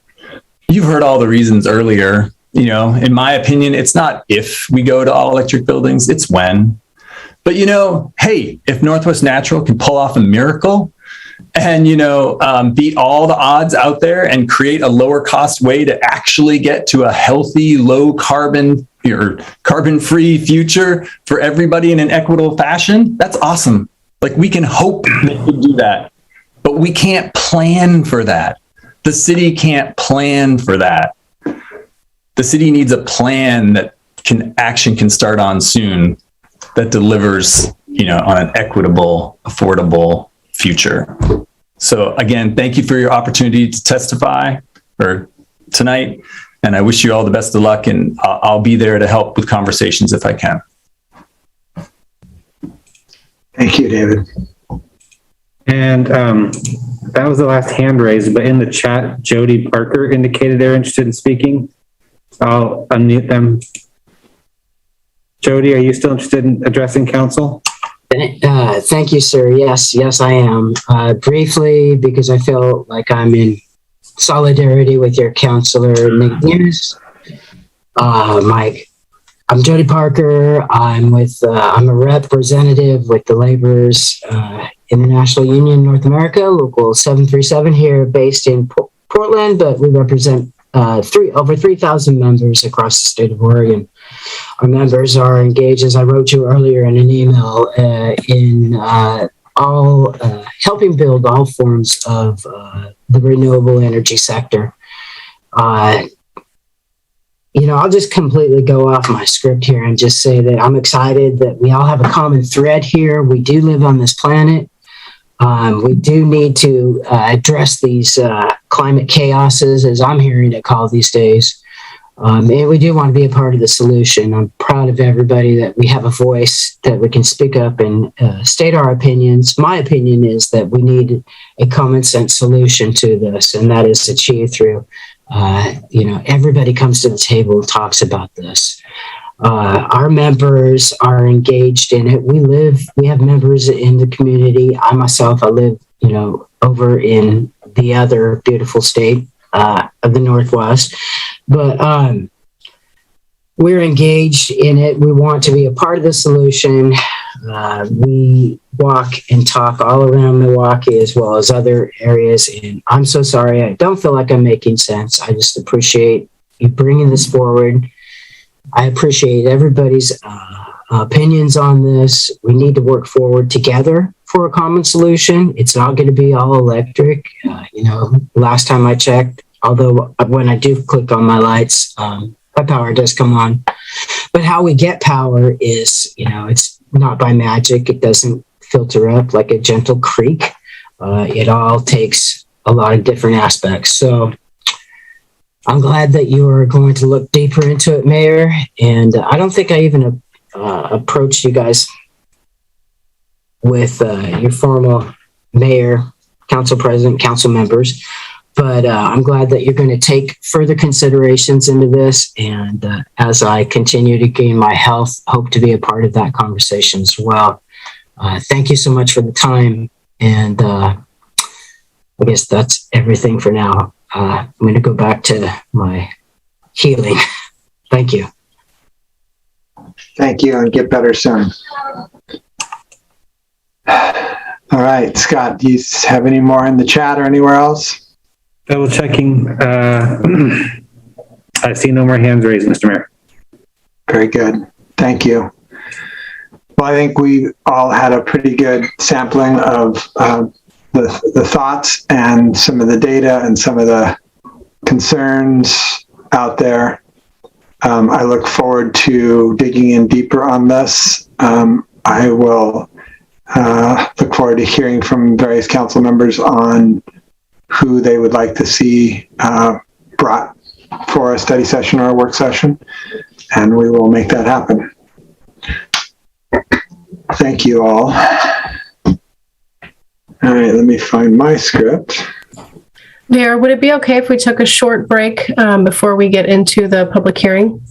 Absolutely. 5 minutes, will that do it? Okay with me. All right, we'll take a 5-minute break and then come back for the tree code hearing. Thank you.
We are on air. Very good. Thank you, Scott. We call back into order the session. Our next item is the public hearing on the comprehensive plan implementation, the tree code. It's an ordinance. Before I begin with my script here, Natalie, did I understand correctly that you're thinking your presentation will be about an hour? Yeah. Okay, so as I said at the beginning of the meeting, we have several people involved in this meeting who are ill, and I do not want to keep them up later than 9 p.m. So doing that math, it looks like we will not have much time at all for public comment this evening. Sorry for those of you who have waited to do that tonight, but you can do written comment, or you can come back at the next meeting, which is February. Anybody know it off the top of their head? First. February 1st. And we will put you, if you give Scott your name, we will put you at the top of the list to testify on the 1st. Sorry about that. I thought something I'd seen said it was February 15th. No? No, the first hearing, the next hearing will be the 1st. But that we wouldn't be voting until the 15th because of the... I don't expect to bring it to a vote because we won't be seeing the fee structure until this next meeting. And I don't think it's fair to do that all in one meeting. Okay. Well, I'm just going to register my feeling that we should continue. I know I'm probably not in the majority here, but I feel like we should continue it. I mean, we should start tonight, but we should continue it till we can meet in person. I don't feel like this is a big code package that has been the culmination of like 5 or 6 years of work, starting with the vision. It's the thing that has the most impact on people's lives. And to do it via Zoom is, I feel like, cutting off too many residents from participating. So noted. I would be afraid that we wouldn't get this thing heard this year if we just held that out. Ultimately, Kathy, go ahead. Yeah, I just wanted you to clarify for people what you meant with your comment about giving their names to Scott. So I believe, are you, how do you want people who signed up to, or who are interested in giving testimony on the tree code tonight, who will not be able to give their names to Scott? Do you want them to email him, or? They can either email at ocr@milwaukieoregon.gov, or unless the chat has been decommissioned, they could put it in chat tonight. And I saw Justin was gesturing while I was talking, so maybe he... Justin, go ahead. Well, where am I? Oh, there I am. Sorry, I thought I hung up on you all. I just, as a point of clarification, this hearing will be continued until 2 weeks from now on February 1st. And on February 1st, we'll be receiving some new information. And so I leave it to the mayor's discretion as the leader of the hearing whether or not we want to entertain public comment first thing when we start off the continued hearing on February 1st, or whether we want to move into the rest and let people, because they may want to testify on the fee schedule as well. So I'm sorry I stated it that way. That's not what I meant. I meant that they would be at the top of the list to testify rather than waiting till 100th person, assuming there's 100 people. I just wanted to get some clarification on that. Appreciate that. Thank you. So that is also something to note for those of you who have been waiting to testify tonight. There will be more information on this. There will be the fee structure, or proposed fee structure, will be presented on the 1st. So you will have that information to work with when you give testimony as well. All right. With all of that said, the public hearing on the proposed amendments to the code file number ZA-2021-002 is called to order. The purpose of this hearing is to take public comment on the proposed tree code amendments. This is the first of several hearings on the comprehensive plan code amendments. Does any council member wish to announce an actual or potential conflict of interest? We can't actually have a conflict of interest in this case, can we?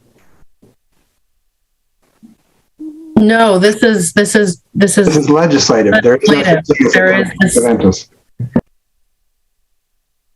Okay, so ignore that last part. Sorry, that's what I get for just blindly reading my script.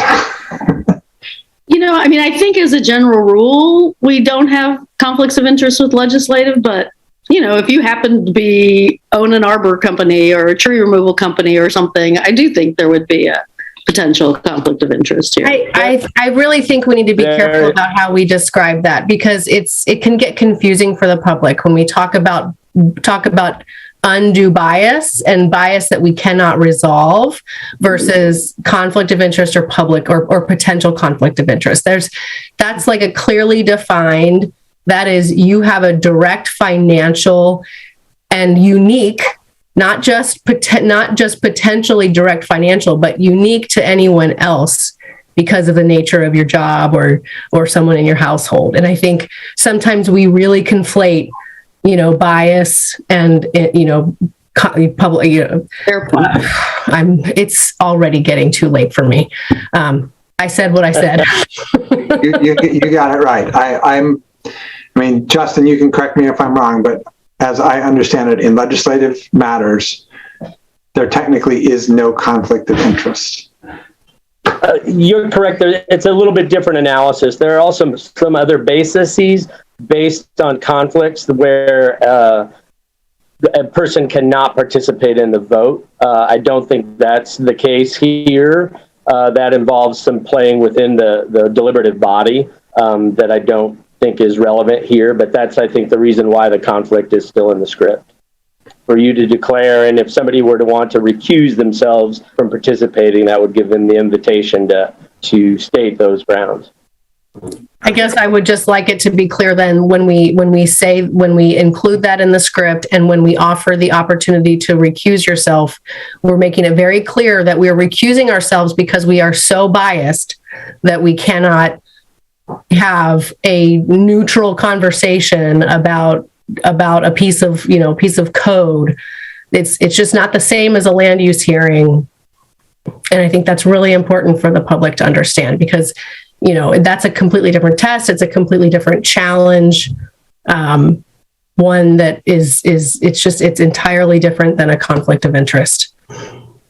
And I just needed to note that one of our council members needed to be excused for the remainder of the evening. He's confirmed that he'll be watching this next week, but Councilor Nicodemus needed to take off for the night. Thanks. Okay, thank you. All right. The staff report will be given by our Climate and Natural Resources Manager, Natalie Rogers. Natalie. Hi, everyone. Good evening, Council.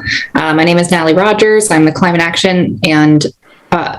and Natural Resources Manager. I keep changing. I keep forgetting my title. I'm joined today by Vera Colias, our Senior Planner, and we're going to talk to you a bit about the comprehensive plan implementation process, as well as focusing on our tree code tonight. So I'm going to share my screen and launch the slides, and Vera is going to kick it off. Okay. All right. Good evening, Mayor, members of Council. Again, Vera Coley, Senior Planner. I'm just going to sort of provide the intro portion of the presentation and just sort of set up where we are tonight and why we're here. So a bit of the project background. We started with a visioning process a few years ago, which led to a comprehensive plan, which was adopted in August of 2020. And this project implements sort of the first phase, or it's phase one implementation of that comprehensive plan, focusing on housing, trees, and parking. An element of this also implements Oregon House Bill 2001, which talks about expanded housing options, and we're going to get to that in a couple of hearings after this one. But what we're focusing on now is the zoning code and our municipal code, which implements the comprehensive plan. It's kind of where the rubber meets the road.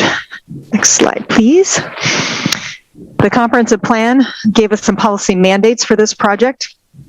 3 of those policy mandates talking about providing housing choice throughout the city, increasing tree canopy and preservation of existing trees to support the goal of 40% tree canopy citywide. And Natalie's going to talk about that in detail in a few minutes, as well as to manage parking in our residential zones to enable middle housing and to protect trees. This project started back in September of 2020, worked through the fall and spring of 2021, then through the summer. And then in June of 2021, we had a draft code and we had maps that were submitted to the state. And then we worked on refinements to that code during the summer in anticipation of hearings in the fall and winter. And here we are. We had numerous work sessions with both the Planning Commission and the City Council throughout this project as we were working on the code concepts, some of the details of the code in both project updates during work sessions, and you can see all those itemized here, as well as really specific code review work sessions with the Planning Commission in advance of those public hearings, and those code review sessions were held in August. And then we had our code review sessions with the City Council more recently in December and in January in advance of these public hearings. Next slide. The Planning Commission code review schedule started in October. So October 12th, we had our first public hearing. October 26th, second public hearing. So we focused on middle housing and parking for those 2 public hearings. November 9th, we talked about, we had the tree code portion of the public hearing. There was full deliberation from the Planning Commission, and the Planning Commission voted 5-2 to recommend approval of the code package that is before the City Council now. So that's the code package that we're hearing now. So there were some revisions recommended by the Planning Commission, and those were incorporated into the code package that was posted for these hearings starting tonight. Our anticipated code review schedule, and this may change based on what's happening this evening, but tonight, talking about the tree code, we had anticipated at the next hearing on February 1st to continue discussion of the tree code and the fees, potentially a vote for adoption. That obviously doesn't have to happen. We'll see where we are. The next hearing after that, February 15th, was anticipated to be the start of the middle housing and parking discussion, but all of this can change, certainly, and then continuing again to March 1st. As we continue the adoption of the fall package. This slide is a bullet list of the summary of activities of the public engagement for the project portion of this whole process before the public hearing started. There was one of the attachments to your staff report package was a full spreadsheet that itemized all of these activities. Sadly, and we are still in the pandemic, but this process all had to occur without having in-person meetings or open houses, the things that we're used to doing when we do public engagement. So we did the best we could with all of the virtual tools that we had at our disposal, and as well as the pilot newsletter articles, handouts, everywhere we could think of. Lots of email blasts. I'll apologize again to everyone that's heard from me a million times in emails, but you'll be hearing from me some more. NDA presentations, group discussions, again, all over Zoom, and then numerous tree board meetings, and again, the Planning Commission and City Council monthly updates and work sessions. And then in advance of the public hearings, we, of course, followed the state law for public noticing, but also did as the best we could in updating all of our project web pages, email blasts, posting executive summaries, and using our social media and Engage Milwaukie platform to the extent that we were able to make sure that all of the most up-to-date information was posted. We also mailed postcards in September in advance of the first public hearing to start all of this off, both in English and in Spanish. Presentations and materials submitted to the NDAs. A mailed notice was sent regarding the tree code to all residential properties in October in advance, again, of the Planning Commission hearing. More Engage Milwaukie posts, more email blasts and updates, and again, pilot articles, and we already have a pilot article ready in February to post as well. Can I ask, have any of those you have done a lot of that, and I'm on many of those lists. But have any of those messages highlighted for people the things that were changed between the staff's draft in last September and the Planning Commission, what the Planning Commission forwarded? Yes, they have. They have. Yeah, yes. So detailed changes. And if I may, Councilor Beatty, I think you may be specifically referring to the parking reduction as well as the minimum lot size reduction. Those are sort of the two key changes, and those were listed in those emails and on the materials that those reductions happened. Those were the key highlights from the Planning Commission decision in November. So we did notice those things. Yes. And again, I just kind of want to circle back to our policy mandates for this project. Again, providing housing choice, supporting the goal of 40% tree canopy, and managing parking. Happy to answer any questions sort of about that, sort of the process to date, where we are right now. Otherwise, I'm ready to turn this over to Natalie so we can start talking about trees. All right, everyone. Hi again. I forgot to mention to you, I'm joined tonight by Peter Passarelli, our Public Works Director, who might be chiming in to answer any questions that he has expertise in, which is probably many. So tree code. So why we're here, as Vera gave some great background information on, this is kind of a three-pronged effort for trees, housing, and parking. So a lot of folks, have asked, well, why residential tree code right now? Why not commercial or industrial? This is the first phase of this comprehensive plan implementation process. We brought forth residential tree code because we felt like it aligned with the housing and parking code discussions that were happening, and we wanted to make sure that they all interwove together to, both promote and achieve council's and the city's goals. This is not the end of the line. We are going to continue conversations, and we're going to start down the process to see how we can best promote, protect, and preserve trees on commercial and industrial property as well. But for tonight, we're going to be talking about residential tree code. I also wanted to give you some contact information for folks, particularly who have been maybe having a late night and they just want to submit any questions or testimony. You're welcome to email them to urbanforest@milwaukeeoregon.gov. That phone number there is our Urban Forest phone line, so you're welcome to leave a message, and staff will try to get back to you. And then milwaukeeoregon.gov/trees has resources. So as Vera mentioned, there's a lot working into this. I just wanted to provide a little context for where trees came from. Trees were specifically called out in the Milwaukie Vision, as well as the Milwaukie Community Climate Action Plan is where we got the 40% canopy goal from, followed in 2019 by our Urban Forest Management Plan. And all three of these documents were wrapped into our comp plan. What's really important about this is all three of these, as well as our comp plans, so really four of these plans had robust community engagement processes with them. And we heard from each one that trees were something that were really important to the Milwaukie community. So we've heard that this is a really important topic to discuss. So why 40% canopy cover? Like I mentioned, this came from our Milwaukie Community Climate Action Plan. It was essentially guidance from the American Forests Institute on recommendations for what urban cities should try to achieve in order to maximize the benefits of trees in their community. We have in Milwaukie, as well as Oregon, we have been historically completely forested by 100%.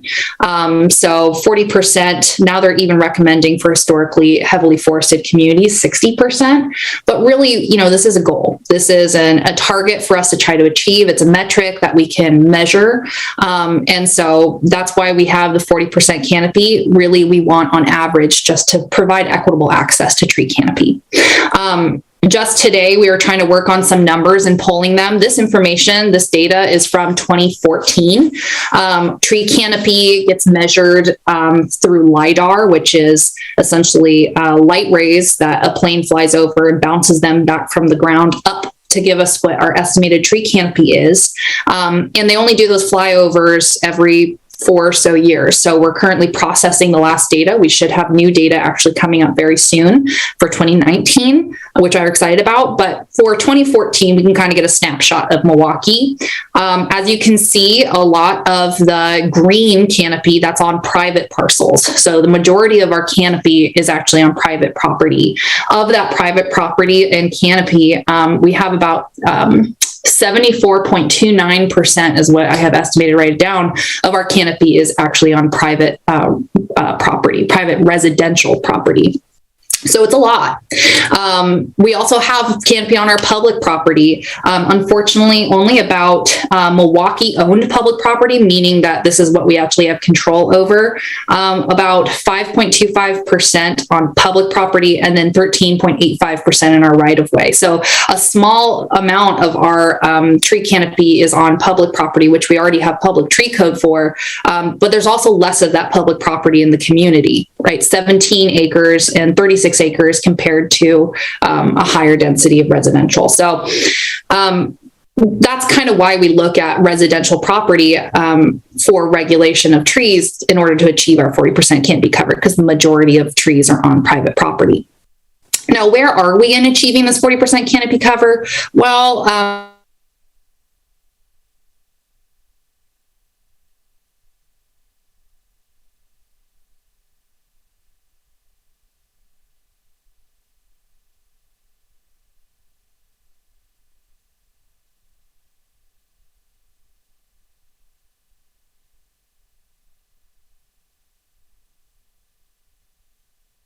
our goal. And there are a lot of properties that actually are over 40%, but we just have to do a little bit more work. And that's kind of what the community is also asking us of. They always ask about tree resources. And so we have our urban forest program to help us grow both our public trees, but then also provide education and resources for our private canopy.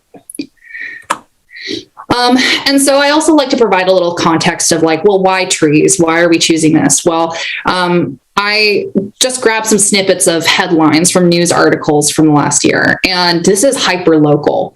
With the heat dome, with essentially air quality issues and extreme temperatures, our community was sweltering due to both climate change, but then also due to urban heat island effect, which is when the temperature in urban areas is higher on average than surrounding areas due to the high density of concrete and dark impermeable surfaces.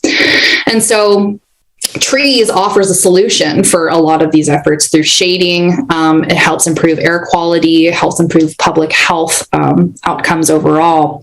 And you know, even when we start to look at research, so this was done by Dr. Vivek Shandis actually on that 116-degree day, we even went above 116. In some areas, you can see in that image in the top right corner, that actually was the hottest area of the community that he recorded on that day, went up to about 124, I believe, degrees, and 180 degrees on the pavement. And that's just in Southeast Portland, highlighted in that black right there, which just south of that is Milwaukie. So it's not foreign to our community, this urban heat island, and it disproportionately affects communities where they're lacking tree canopy, and also potentially the historical implications of redlining and other environmental injustices of denying those communities of tree canopy. And I show this picture because in the top right corner, you see there, and something really familiar, or maybe that jumps out, hopefully, is the lack of shading, the lack of tree canopy. And when we start to look at residential development, these are pictures that I took of a few housing complexes and housing units in unincorporated Clackamas just next to Milwaukie. We see hot asphalt, we see hot pavement. And that's not what we're hoping to provide the community. We're hoping to provide the community with more tree canopy, more benefits that trees provide. And that's why we want to include it in the conversation around housing, and why we want to include it in particular around the conversation around development. So we have two parts of our tree code. The first part is a residential non-development, and the second part is a residential development tree code. The residential non-development tree code, that's going to be our simplified, streamlined permitting processes. This is for folks who are looking to remove a tree on their own private property. They're not developing anything. It's just really related to landscaping as well as tree-specific removals. Right now, the draft non-development tree code says that a permit is required for removal if the tree is greater than 6 inches in diameter at breast height. The 6 inches was a recommendation from Planning Commission. That was changed from 12 inches. So we're open to conversations around that as well. But we heard that 6 inches was something that they would like us to propose. We have two different types of permits for our non-development. There's the type 1 permit, which is, I would say, the truly streamlined. That's, we have these listed approval standards, including things like dead or dying trees, hazardous trees, et cetera, which I'll get into. We also have a type 2 permit, and that's if you're doing multiple removals or if you're doing removals that don't meet the type 1 standards. And for both of these, we do have a city manager appeal process. So for the type 1 tree permit, these are the kind of the streamlined approval standards. So for dead, dying, disease trees, unmitigable infrastructure impacts, invasive species. So we wrote in the code kind of to reduce barriers for invasive species, things like we're not expecting to actually have any permit fees for invasive species, replanting requirements, et cetera, just to make it easy for folks to remove those. And that's what we heard from comments from Planning Commission as well as Council. Utility infrastructure building permits. And then one other thing we have in here is 1 healthy tree per year under 12 inches of diameter at breast height. So this is per calendar year. Folks are able to essentially remove 1 healthy tree under 12 inches. A type 2 permit is if you're trying to remove a tree that's over 12 inches in diameter, and public notice would be required for that. For the type 1s, there's no public notice required. As well as if you're removing more than 1 healthy tree greater than 6 inches in diameter. For replanting requirements, you're having replanting requirements for both type 1 and type 2 removals. There potentially would be additional replanting inches required for type 2 if you're greater than 18 inches in diameter for significantly large trees. And that's recommended because it's replacing essentially the habitat value. It's replacing the value of the tree. If you have, say, a 24-inch oak, replacing it with a 2-inch caliper might not be equivalent. There's exemptions for invasive tree removals or approved thinning removals. So if you're removing a tree because you need to thin out your stand as recommended by an arborist or fire marshal, then you don't need to replant. And there's also a fee in lieu of replanting option available for folks who don't want to replant the tree. We'll go replant the tree somewhere else in Milwaukie. So one question that we had, yeah, Kathy. Oh, sorry, Councilman. I just wanted to say, I know you have a lot to get through tonight, but for folks who haven't been steeped in this for months, you might slow down your speed just a little bit if you can. Oh, for sure. Thanks for the reminder. I definitely am a speed talker. So folks flag me down, and I'm sorry I can't see that many folks on my screen. So you might have to shout out. Are there any questions on the residential non-development requirements? This information is on Engage Milwaukie. Folks are also welcome to email the city at urbanforest@milwaukieoregon.gov, and I'd be happy to run through it with folks. So essentially, for everyone, type 1 is the simplified streamline. You have a list of checkboxes. Type 2 are the more complicated removals. There's no permit required for maintenance. There's no permit required for pruning. We assume that folks are taking care of the trees that they love. And that's one thing that we hear is that people, they love their trees and they're taking care of them. And we really commend everyone who's been doing some great work on our urban forest.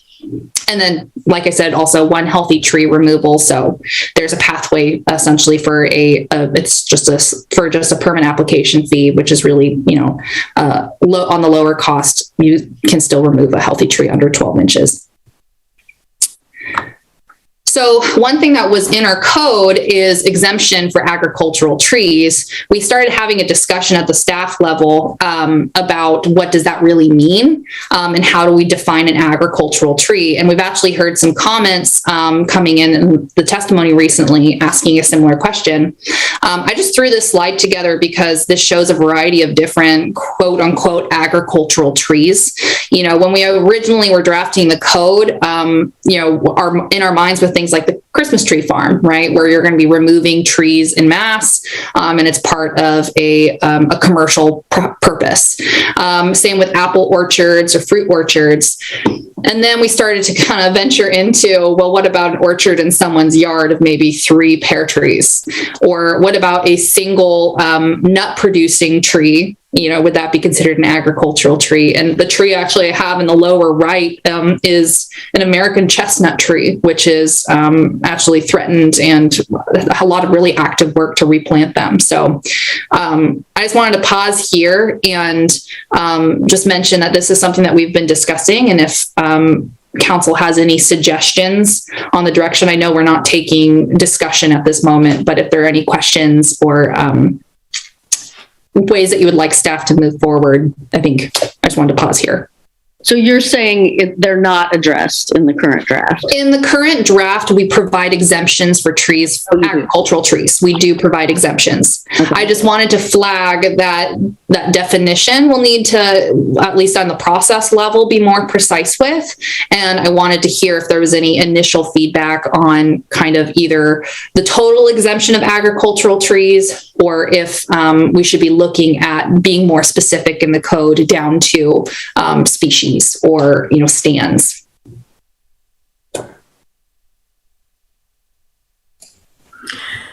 It's a challenging question, I think, because we do have a history of agricultural uses within the city's boundaries. And yeah, I think I would encourage you to continue to think about how to recognize those agricultural uses.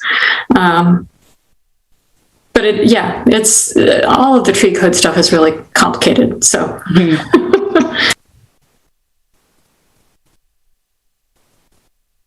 I mean, I do see there's not a definition in the definition section. That I think we probably do need a definition. Is that something the tree board has discussed?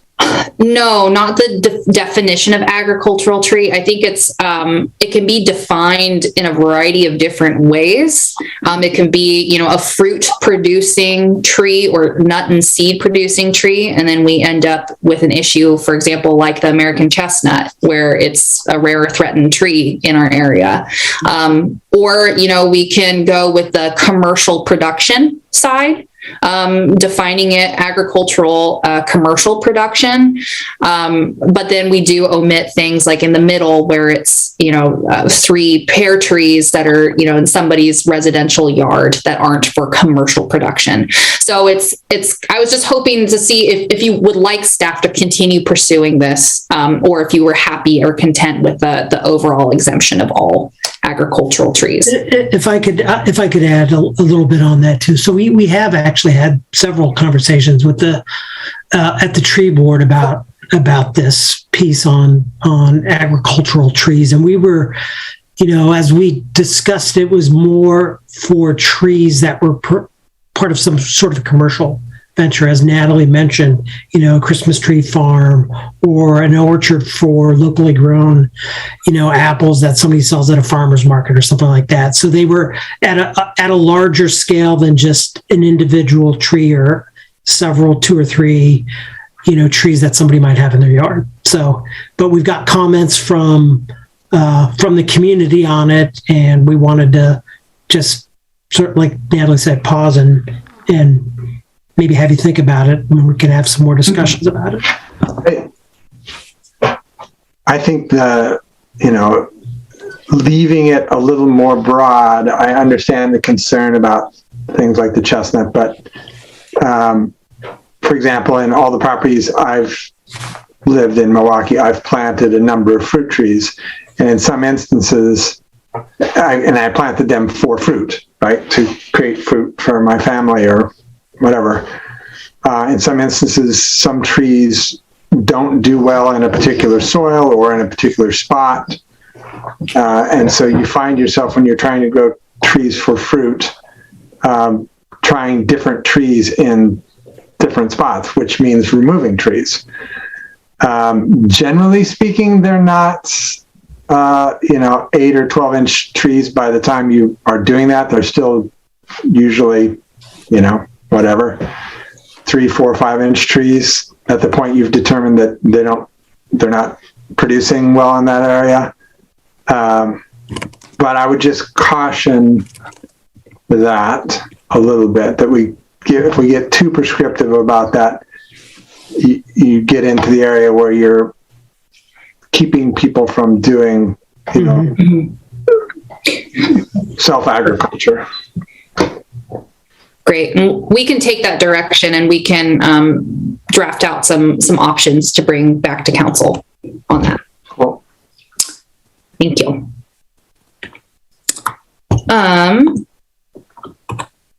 Okay. So that's it for the non-development tree code. Essentially, 2 different types of permit, no permit required for maintenance, 1 healthy tree a year under 12 inches in the approval standards for type 1 streamlined, type 2 a little bit more complicated, removal fees for type 2 tree permits, replanting requirements for type 1 and type 2, but options and opportunities for folks to pay a fee in lieu of replanting, or potentially, work with the urban forester to choose the best site for their planting. And that's one caveat I didn't want to say with all of this, is we're fortunate enough at the city to have an urban forester on staff.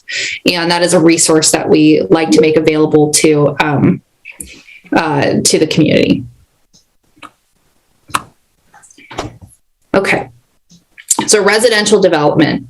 So this is where the tree code has more standards for development. And that's because we're working at a different scale. And as we were showing before, things get a little more complicated, and we want to ensure that there's thought put behind tree preservation and planting.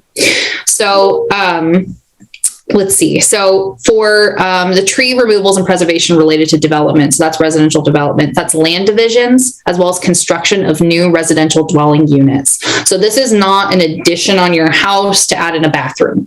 This is an additional housing unit, which has a lot more requirements. You're already working with the city on construction. So this isn't, adding an additional bedroom exclusively. It's not adding in a new bathroom. It's a whole dwelling unit or a land division. And I add a little asterisk there because I'm going to have some questions for you guys, or show a few considerations that staff are thinking about. So for the key standards for development, we have preservation standards, canopy standards, protection standards, and soil volume standards. And I'll walk you through these. One thing that I wanted to bring up, which I heard in testimony, there was some confusion on, which is talking about canopy and when we're measuring canopy. So when we talk about canopy, we're talking about the leafy part at the top of the tree, right? The part that overhangs. It's not the trunk. It's broader than that, right? And it can overhang structures. Stuff can be underneath it. But when we first plant a tree, that canopy is very small. And oftentimes that's because our tree is very small. And as it grows, the canopy gets larger. When we're talking about canopy in tree code, we're talking about existing canopy, which is what does your canopy look like today, as well as canopy at maturity, which is what will that canopy be when the tree reaches its full size. And we can easily measure canopy on the ground. You can see that on the right here. You just take essentially the diameter of the tree canopy. You can average it out if it's a funky looking tree. And then you get essentially the radius of the tree by dividing that diameter in half, and you can pi or square it to get your canopy size. So that actually brings up a point that this would be a great moment to. The definition that we have in the draft code for crown is confusing. Okay. It says means the area of the tree above the ground. That is what, a foot above the ground? Right? So I think there are better definitions. Just looking up in Wikipedia, there were better definitions of crown that made it more clear. I think we're all clear on what the crown is. I don't think our definition is particularly good. Perfect. Great. Thanks. Yeah. Okay. So anyway, so as I was mentioning, when we're talking about canopy at maturity, this is going to be a larger number than the plant that you are planting today. And some of those canopies at maturity occurs in 40 years if the tree is a faster growing tree. Some of the canopy at maturity is in 150 years. And so an oak tree is going to take a long time to reach the full canopy, and that's okay.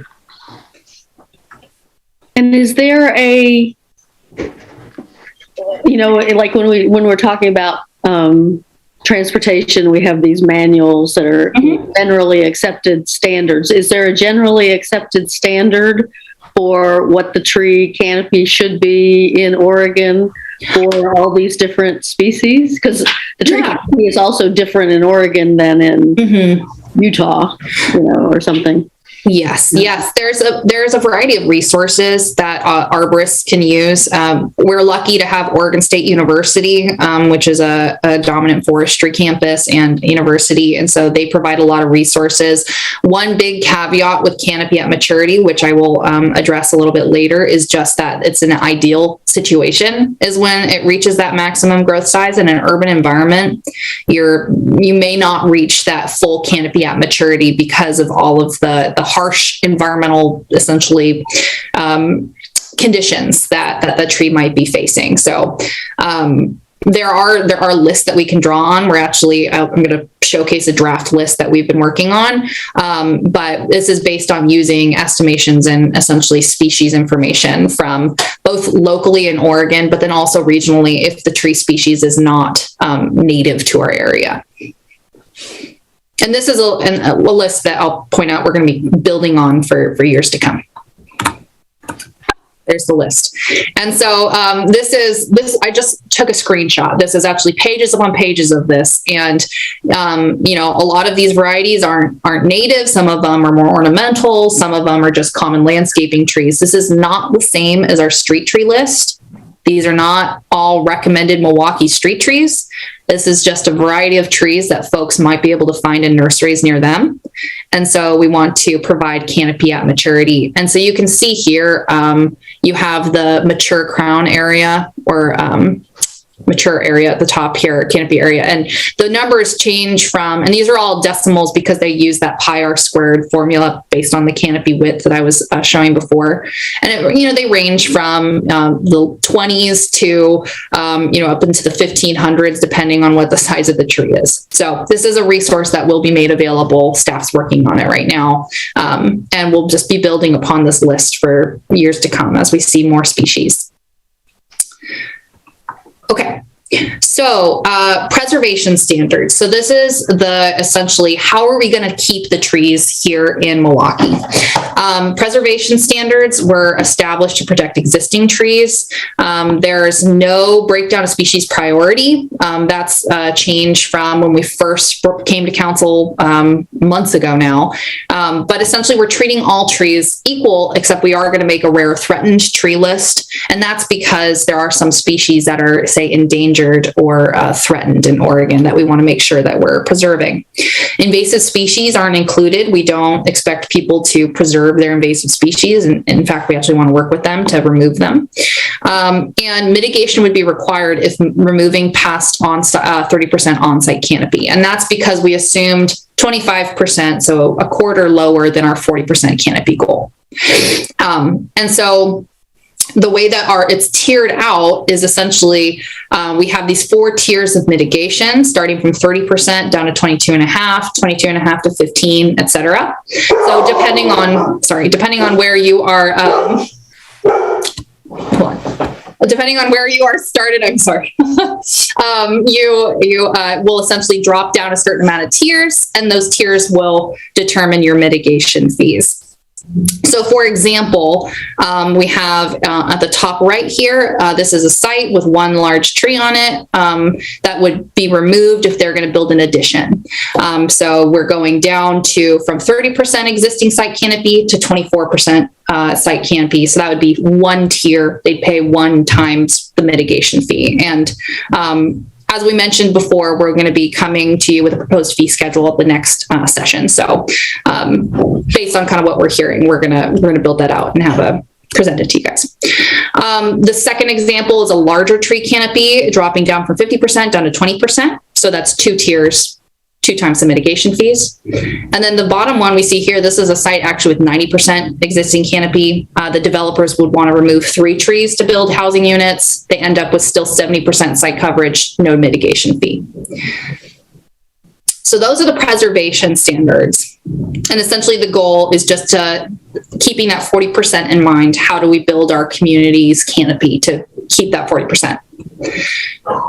The canopy standards, yes, Councilor Heisey. So could you go back a slide? Sorry, I wasn't quite fast enough. So would it be fair to think of this, because I get really confused when you start having percents on percents, and I'm sure I'm not the only one. Would it be fair to say that the goal is to not go below 40% on any site? So when you're thinking about residential development, know that that's the bottom, and then what we do within that other space, it varies. I see that did not help. Never mind. It can be really, it can be really complex. And we moved to this canopy percentage one because we had a hard time saying, hey, this tree matters more than that individual tree. Because a dug fir next to a park or a habitat area could be more valuable than a dug fir in the middle of an open field, and it's already turning kind of crispy in the summer heat. And so we moved to this canopy percentage because we know overall that's the metric we're looking at. And the reason why we did this tiered percentage is because we didn't, in conversations, with staff, we didn't want somebody who was starting at 30% who was removing 2 trees being penalized less or more than somebody who's starting at 15% and removing 2 trees and dropping down an equal canopy percentage amount, but really doing the same thing. So that's kind of, we ended up with this stepped system. So depending on where you're starting, everyone's kind of on a fair playing field, unless you have an abundance of canopy, in which case you do have a little bit more wiggle room above that 30% to play around with. And so we don't want people to, on this 90% existing site, to remove all of their trees down to the 30%. We're hoping to stay engaged as staff with the developers and in the design of the construction to make sure that we're offering them up resources and advice on how to protect those trees. We just recognizing that there's housing goals for the community. We know that some trees would likely need to be removed. So how do we work it so that we are incentivizing or essentially at least requiring mitigation for dipping way below our goal under the 30%. And then we also, we provide in this draft code, we provide a little more wiggle room on the mitigation side for affordable housing. And that's based on some feedback and comments from Planning Commission, as well as some other stakeholders. Though we've also heard some for other stakeholders who say that we shouldn't be essentially providing additional leeway for affordable housing because tree canopy is critical for those community members. That was much better than what I was stabbing at. Thank you. It's a lot of percentages. and I also do a really big, bold, there will be lots of outreach information and education to the community on this. And we're working right now to develop those materials. And we have staff to help folks through this process. Luckily, once again, this only kicks in if you're dividing your land or building an additional housing unit. So the canopy standard, so this is the plant back portion of the standards. So this is to achieve our 40% canopy goals, intentional preservation and planting. So what this is, it's saying, hey, you're going to get credit for the trees that you keep. You're also going to get credit for the trees that you plant, but you get more credit. You get to keep more of that value for the preserved trees. And that's because it takes decades for them to get to that size. So we have this list of canopy credits for tree locations. And what we're doing is essentially saying you just have to reach back up to that 40% canopy cover by doing that taking account of that mature canopy of the trees on your site or the trees that you're planting. So that big list that I showed you before. So existing on-site canopy trees, those are offered 100% credit, while planted is to the 75. And that's to address Councilor Beatty's kind of that conversation we had before around an oak tree planted in an urban environment is likely not to achieve that ideal situation, mature canopy. 75%, that's still a good ways. And I would say, that's a safe bet in an urban environment with some TLC. So the example I wanted to give here is essentially say this image right here has a 7,000 square foot lot. It has 700 square feet of existing canopy after, say, an addition was built and some trees were removed. So it needs overall 2,800 square feet to meet the canopy standards. So that can be achieved using that list of different tree species. You go down, you pick and choose, okay, which ones, what's the existing or the mature canopy. I saw 2 white oaks. Well, 2 white oaks, a white oak has 2,000 square feet at maturity of canopy. They get to be really big trees, once again, in 150 years. So it's not tomorrow. 75% of that canopy credit, you have 2 trees planted, so you easily achieve 3,000 square feet of canopy credit. That's 52.8% of your final canopy coverage. That's percentages again, but essentially you met it. With 2 trees being planted on your site, you met your canopy standards. Alternatively, you can plant back 1 tree and you can pay instead mitigation fees to reach back up to that 40%. And then we also have other alternative designs, options, and variances, which I'll talk to you about in the mitigation section.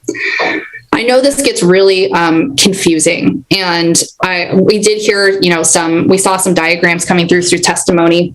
And so one thing I wanted to do is pull up another diagram to showcase kind of what this would look like.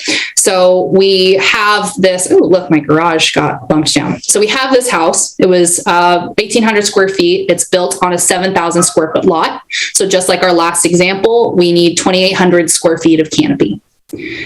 So we take a look at our list and we say, okay, well, I don't know if I want 2 oaks, but I can plant maybe 1 oak in my backyard where I have a little more space. And then maybe I'll plant 2 smaller trees, 2 Japanese snowbells in the front yard and the side yard.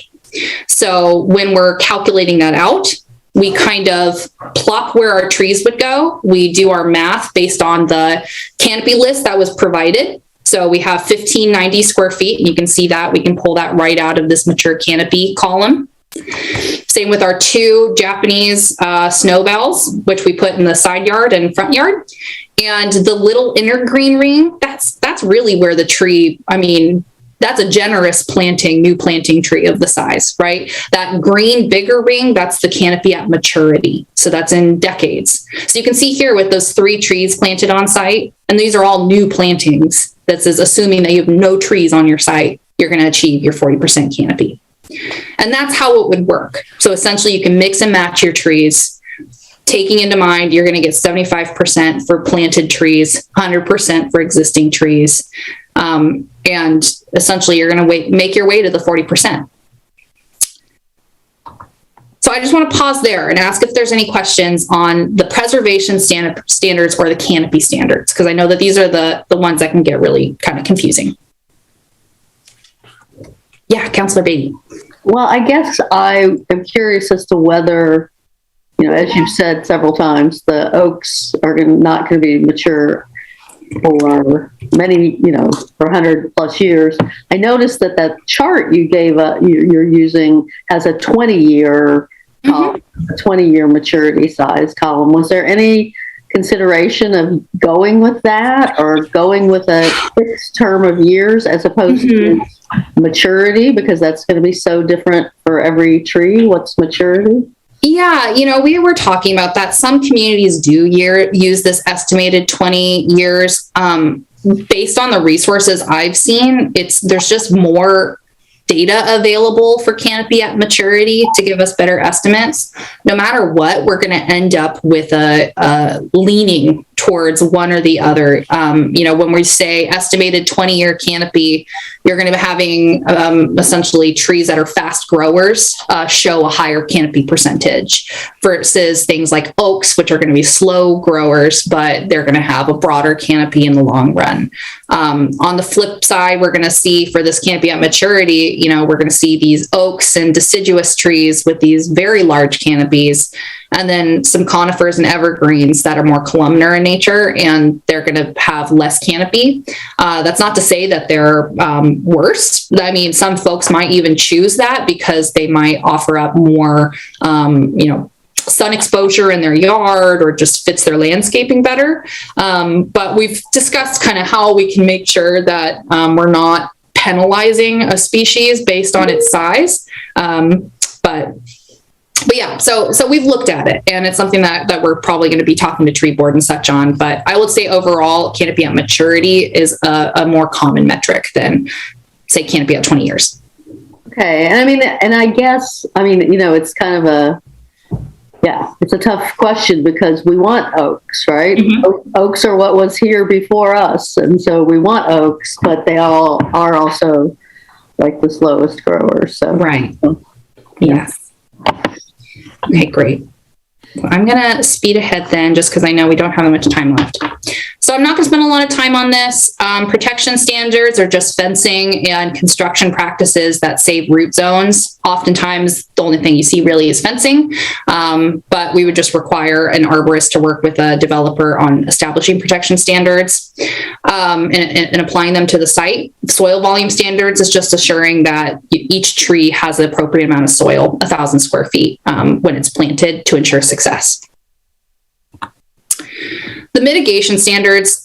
So this is essentially if you are removing more for each of those tiers, if you're removing trees, there's mitigation for each tier, as well as if you're not meeting up to that 40% canopy standard at the end, then there's mitigation. However, we're offering up a pathway for variance in lieu of a mitigation fee for alternative construction designs, such as community gardens, renewable energy, maybe more specific habitat plantings, etc. And so this is up for planning commission review, and it would be a variance process.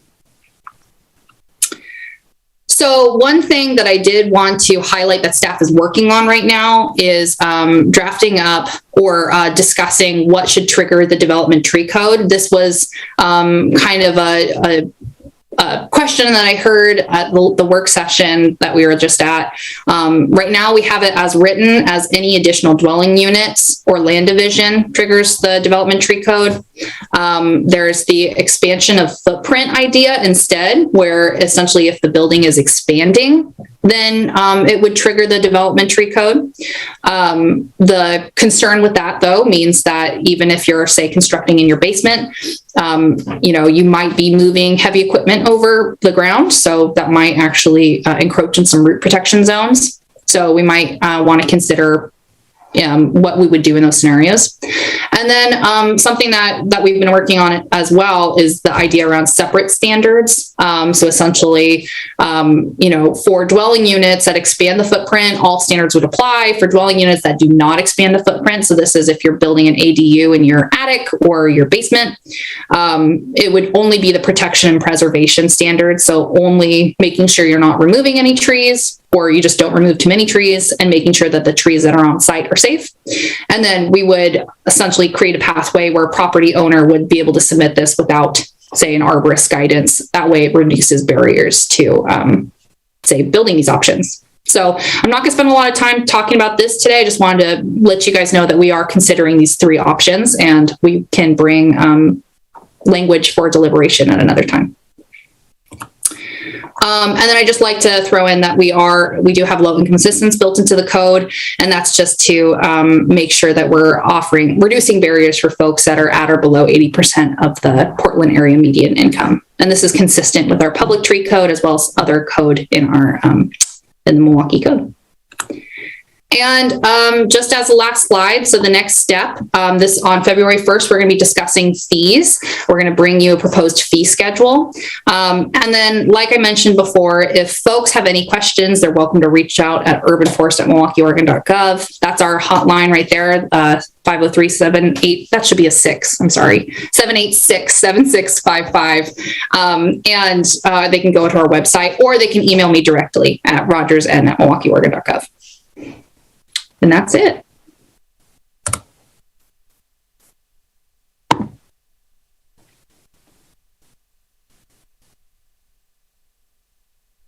Is there any questions that I can answer? Or have I done such a good job and come to you so many times that... I think it's more a question of fatigue and people feeling ill. So I think you could probably expect that there might be questions related to your presentation at the future hearing, but my guess is that folks are pretty drained. I'm not even sick, and I'm feeling like I'm ready to go to bed. I do just want to say, Natalie, that was excellent. It was really excellent, actually, and I thought it was exceptionally clear. So I really appreciate how you pulled together the presentation for tonight. Before we get to the end of tonight, we've got about 7 minutes. I know we've got some legal language we need to do to continue the hearing, but I did also just want to call out, when does council want to actually try and vote on this? I believe there's actually different opinions across council right now, and I want to make sure staff is delivering to the date that you want. So I wanted to open up a brief conversation about, we're going to continue this to the 1st, but I do need to know if you're planning on voting on the 1st, or if you're going to try and push it further than that. And Justin's jumped in here, so I also just want to make sure I didn't mess something up for him. I was just going to say, why don't we close the hearing, or make a motion to continue the hearing, get that wrapped up, and then we can have a conversation about that after. I appreciate it, Justin. Thank you.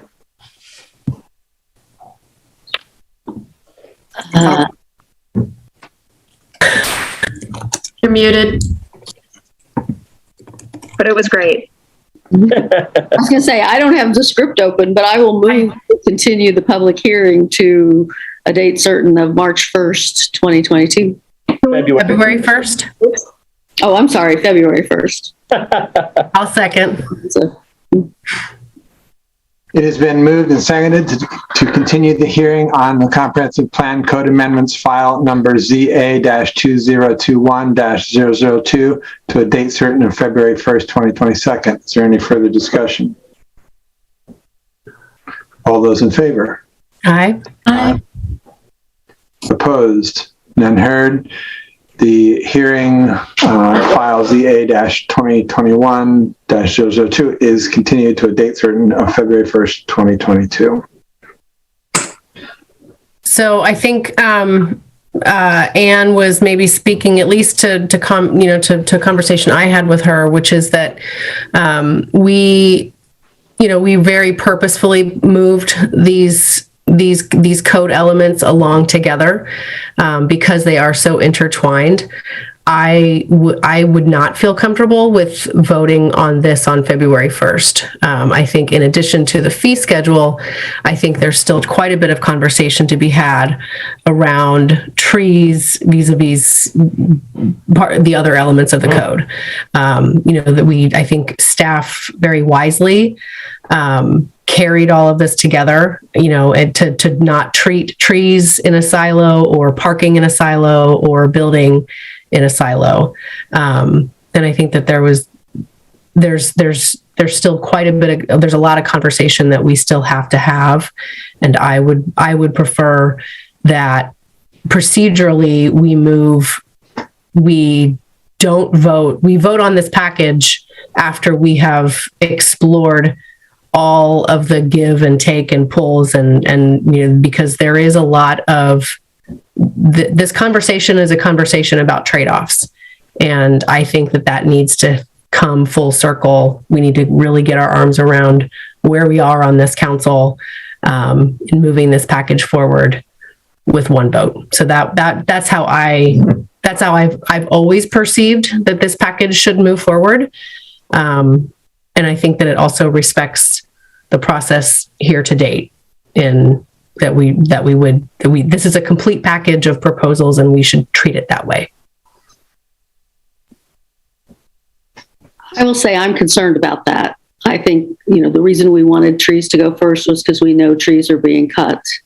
And so, the whole package is going to take at least a couple months. And I thought it was smart to put I'm not saying necessarily voting on February 1st, but I did think it's smart to vote on this first, not to hold them together because we're going to lose trees.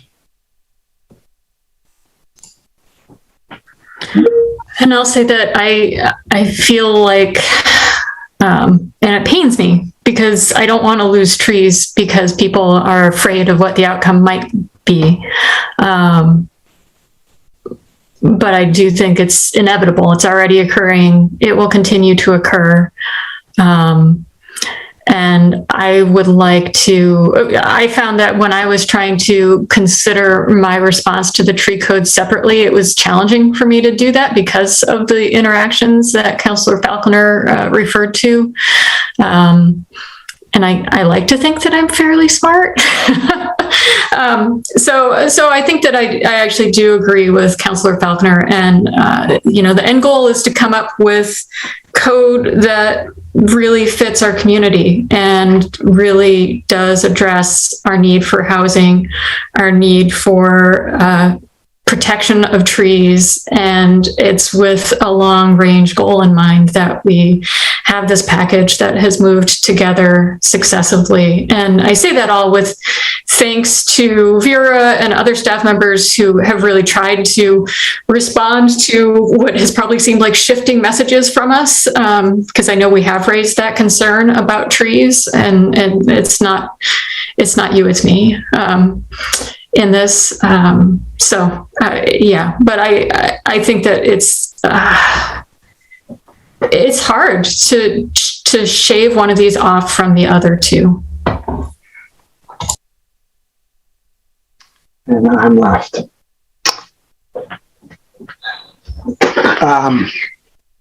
I was a strong proponent for moving this package first for the very reasons that have been discussed. I don't think we can vote on this. I think the earliest we can vote on this is the February, 15th, the second meeting in February, because I think we haven't seen the, I'm tired too, the fee schedule. And I think passing sweeping legislation like this without any relevant conversation about what the fee schedule looks like, orders of magnitude of fees, isn't fair. I think they have to go hand in hand. So I think the 15th is the earliest I would want to see this passed. That said, I would want to see this passed on the 15th. I hear you, Angel and Kathy.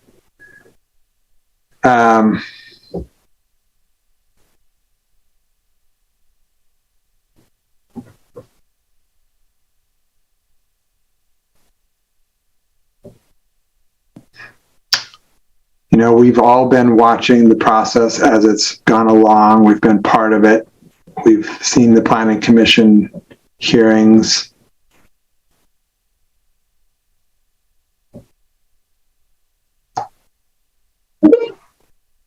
I would hope that we can pull that all together in our heads, but I understand that none of our heads are at the top of our game this year, and certainly not late at nights.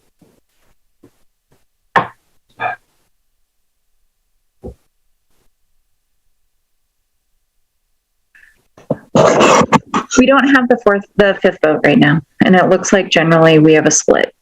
But I'm not hearing anybody saying we're planning on voting on February 1st. We're definitely not planning on voting on February 1st. So I think for right now, what we're going to plan on is that we're going to open the hearing, which was just moved for February 1st to continue the conversation about trees, and we'll have a conversation about the fee schedule. My question now goes to Vera and to Justin about deliberations.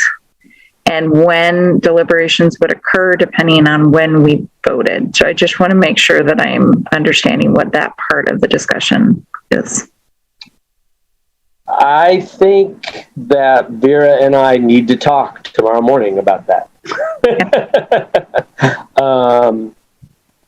We have worked to separate these, and now we need to return to integrating them potentially again. And we've noticed another hearing, and so I think I would be speaking out of school, so to say, to take a guess right now as to how we would reintegrate that stuff. Well, I actually have a question for the two counselors that are for holding off in that regard.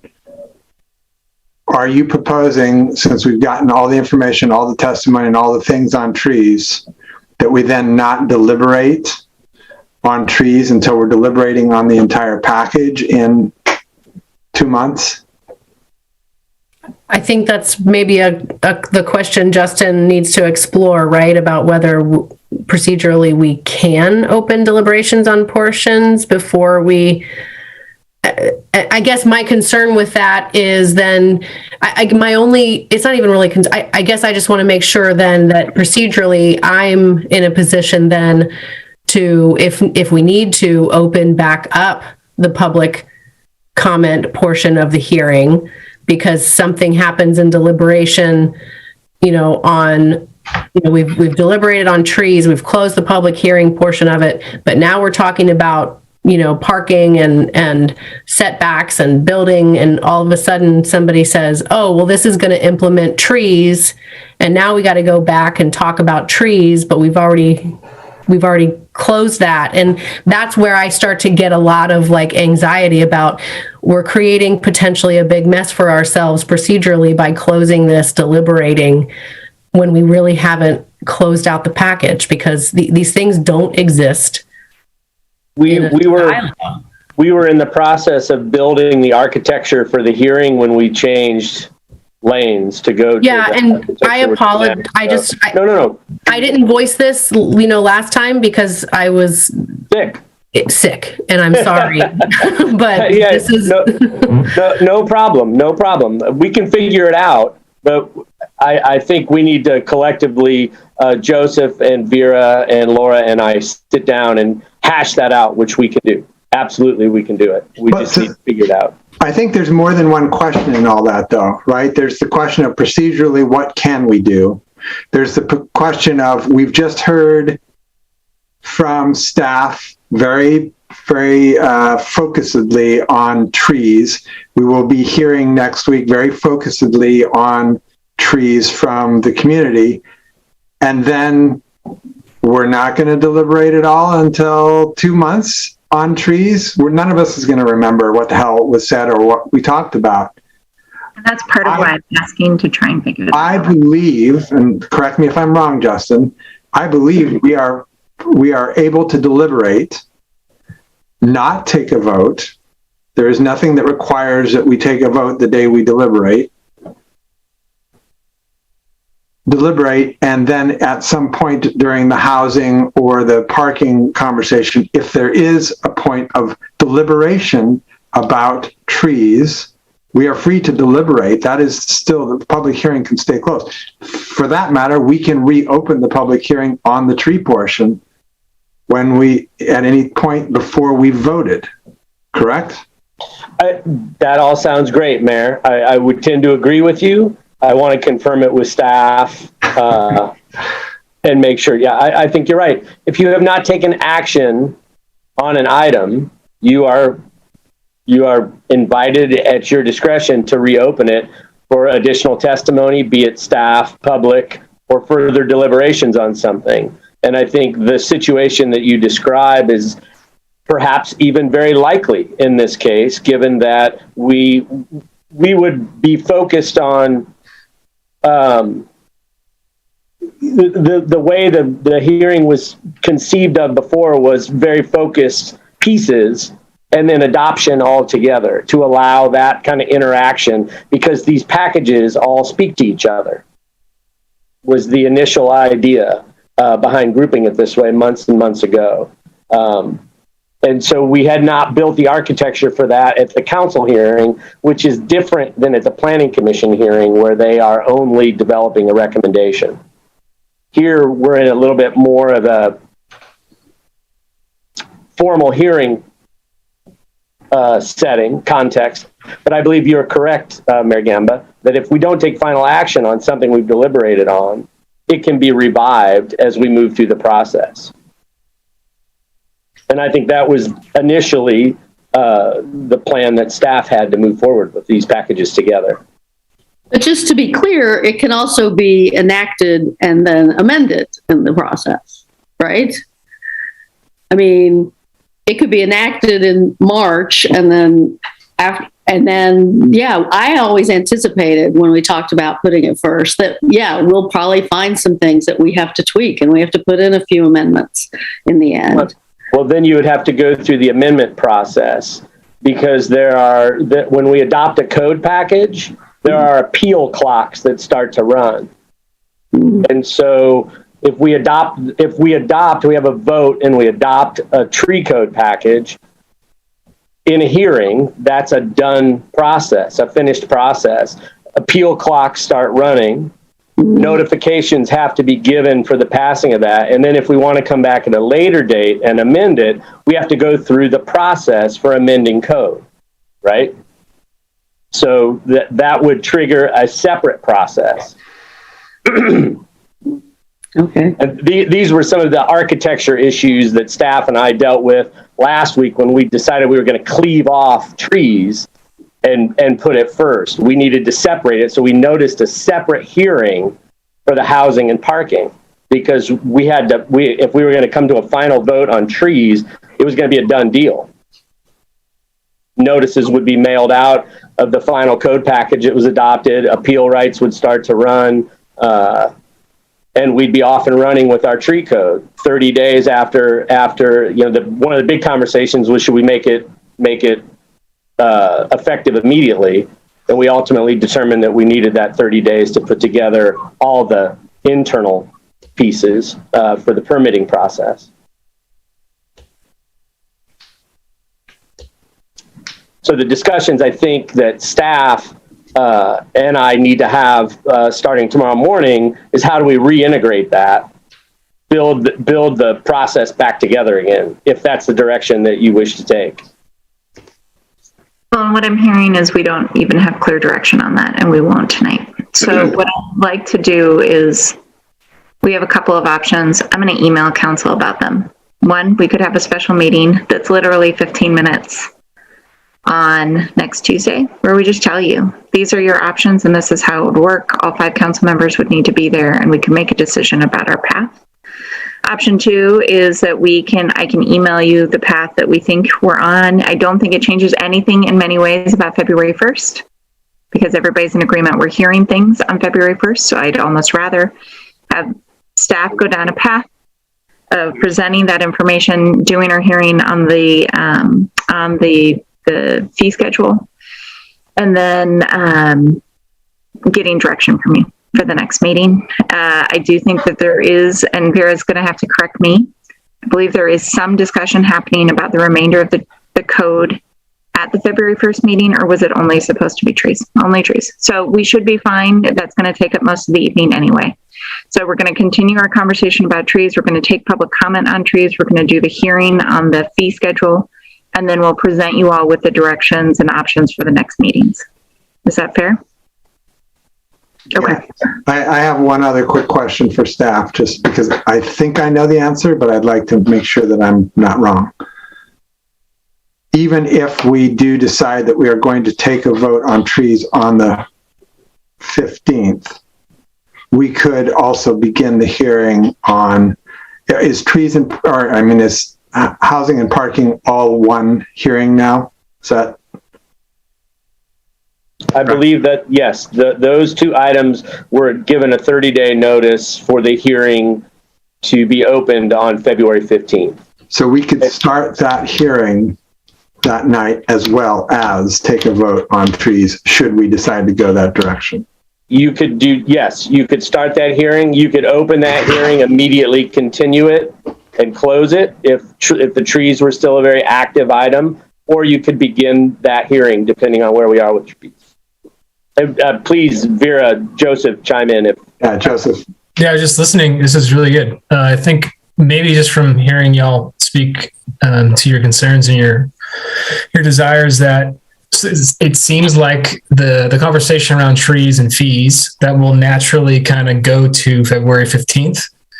And so at that February 15th meeting, you currently have the option to deal with that code and those fees by itself on that night. And Justin, correct me if I'm wrong. Or if the council so desires that evening, they can continue it on to the next hearing, and then you can have kind of two hearings simultaneously, and that kind of takes care of all that kind of the process piece that we, like Justin was talking about, the architecture piece, going back and forth. Just an idea for process wise. But I think that the short answer is we have another full meeting that we can talk about this at, and we are well past our 9 p.m.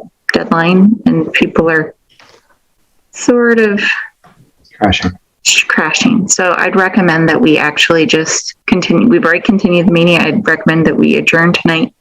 On the 1st, we'll come ready to, and I'd actually recommend we talk to you before we even open up the hearings so that we know what the motions are at the end of the hearing. So we'll start the meeting off with that discussion, then we'll move into the hearing. Okay. Wonderful. Thank you, everyone. I just got a meeting invite from Vera. Lisa, go ahead. I just wanted to say, like, generally with these kind of packages, we've given our sort of non-substantive or non-controversial feedback back to staff, not necessarily taking up meeting time for that. So I have a ton of notes and questions on I've got my marked up version of the tree code.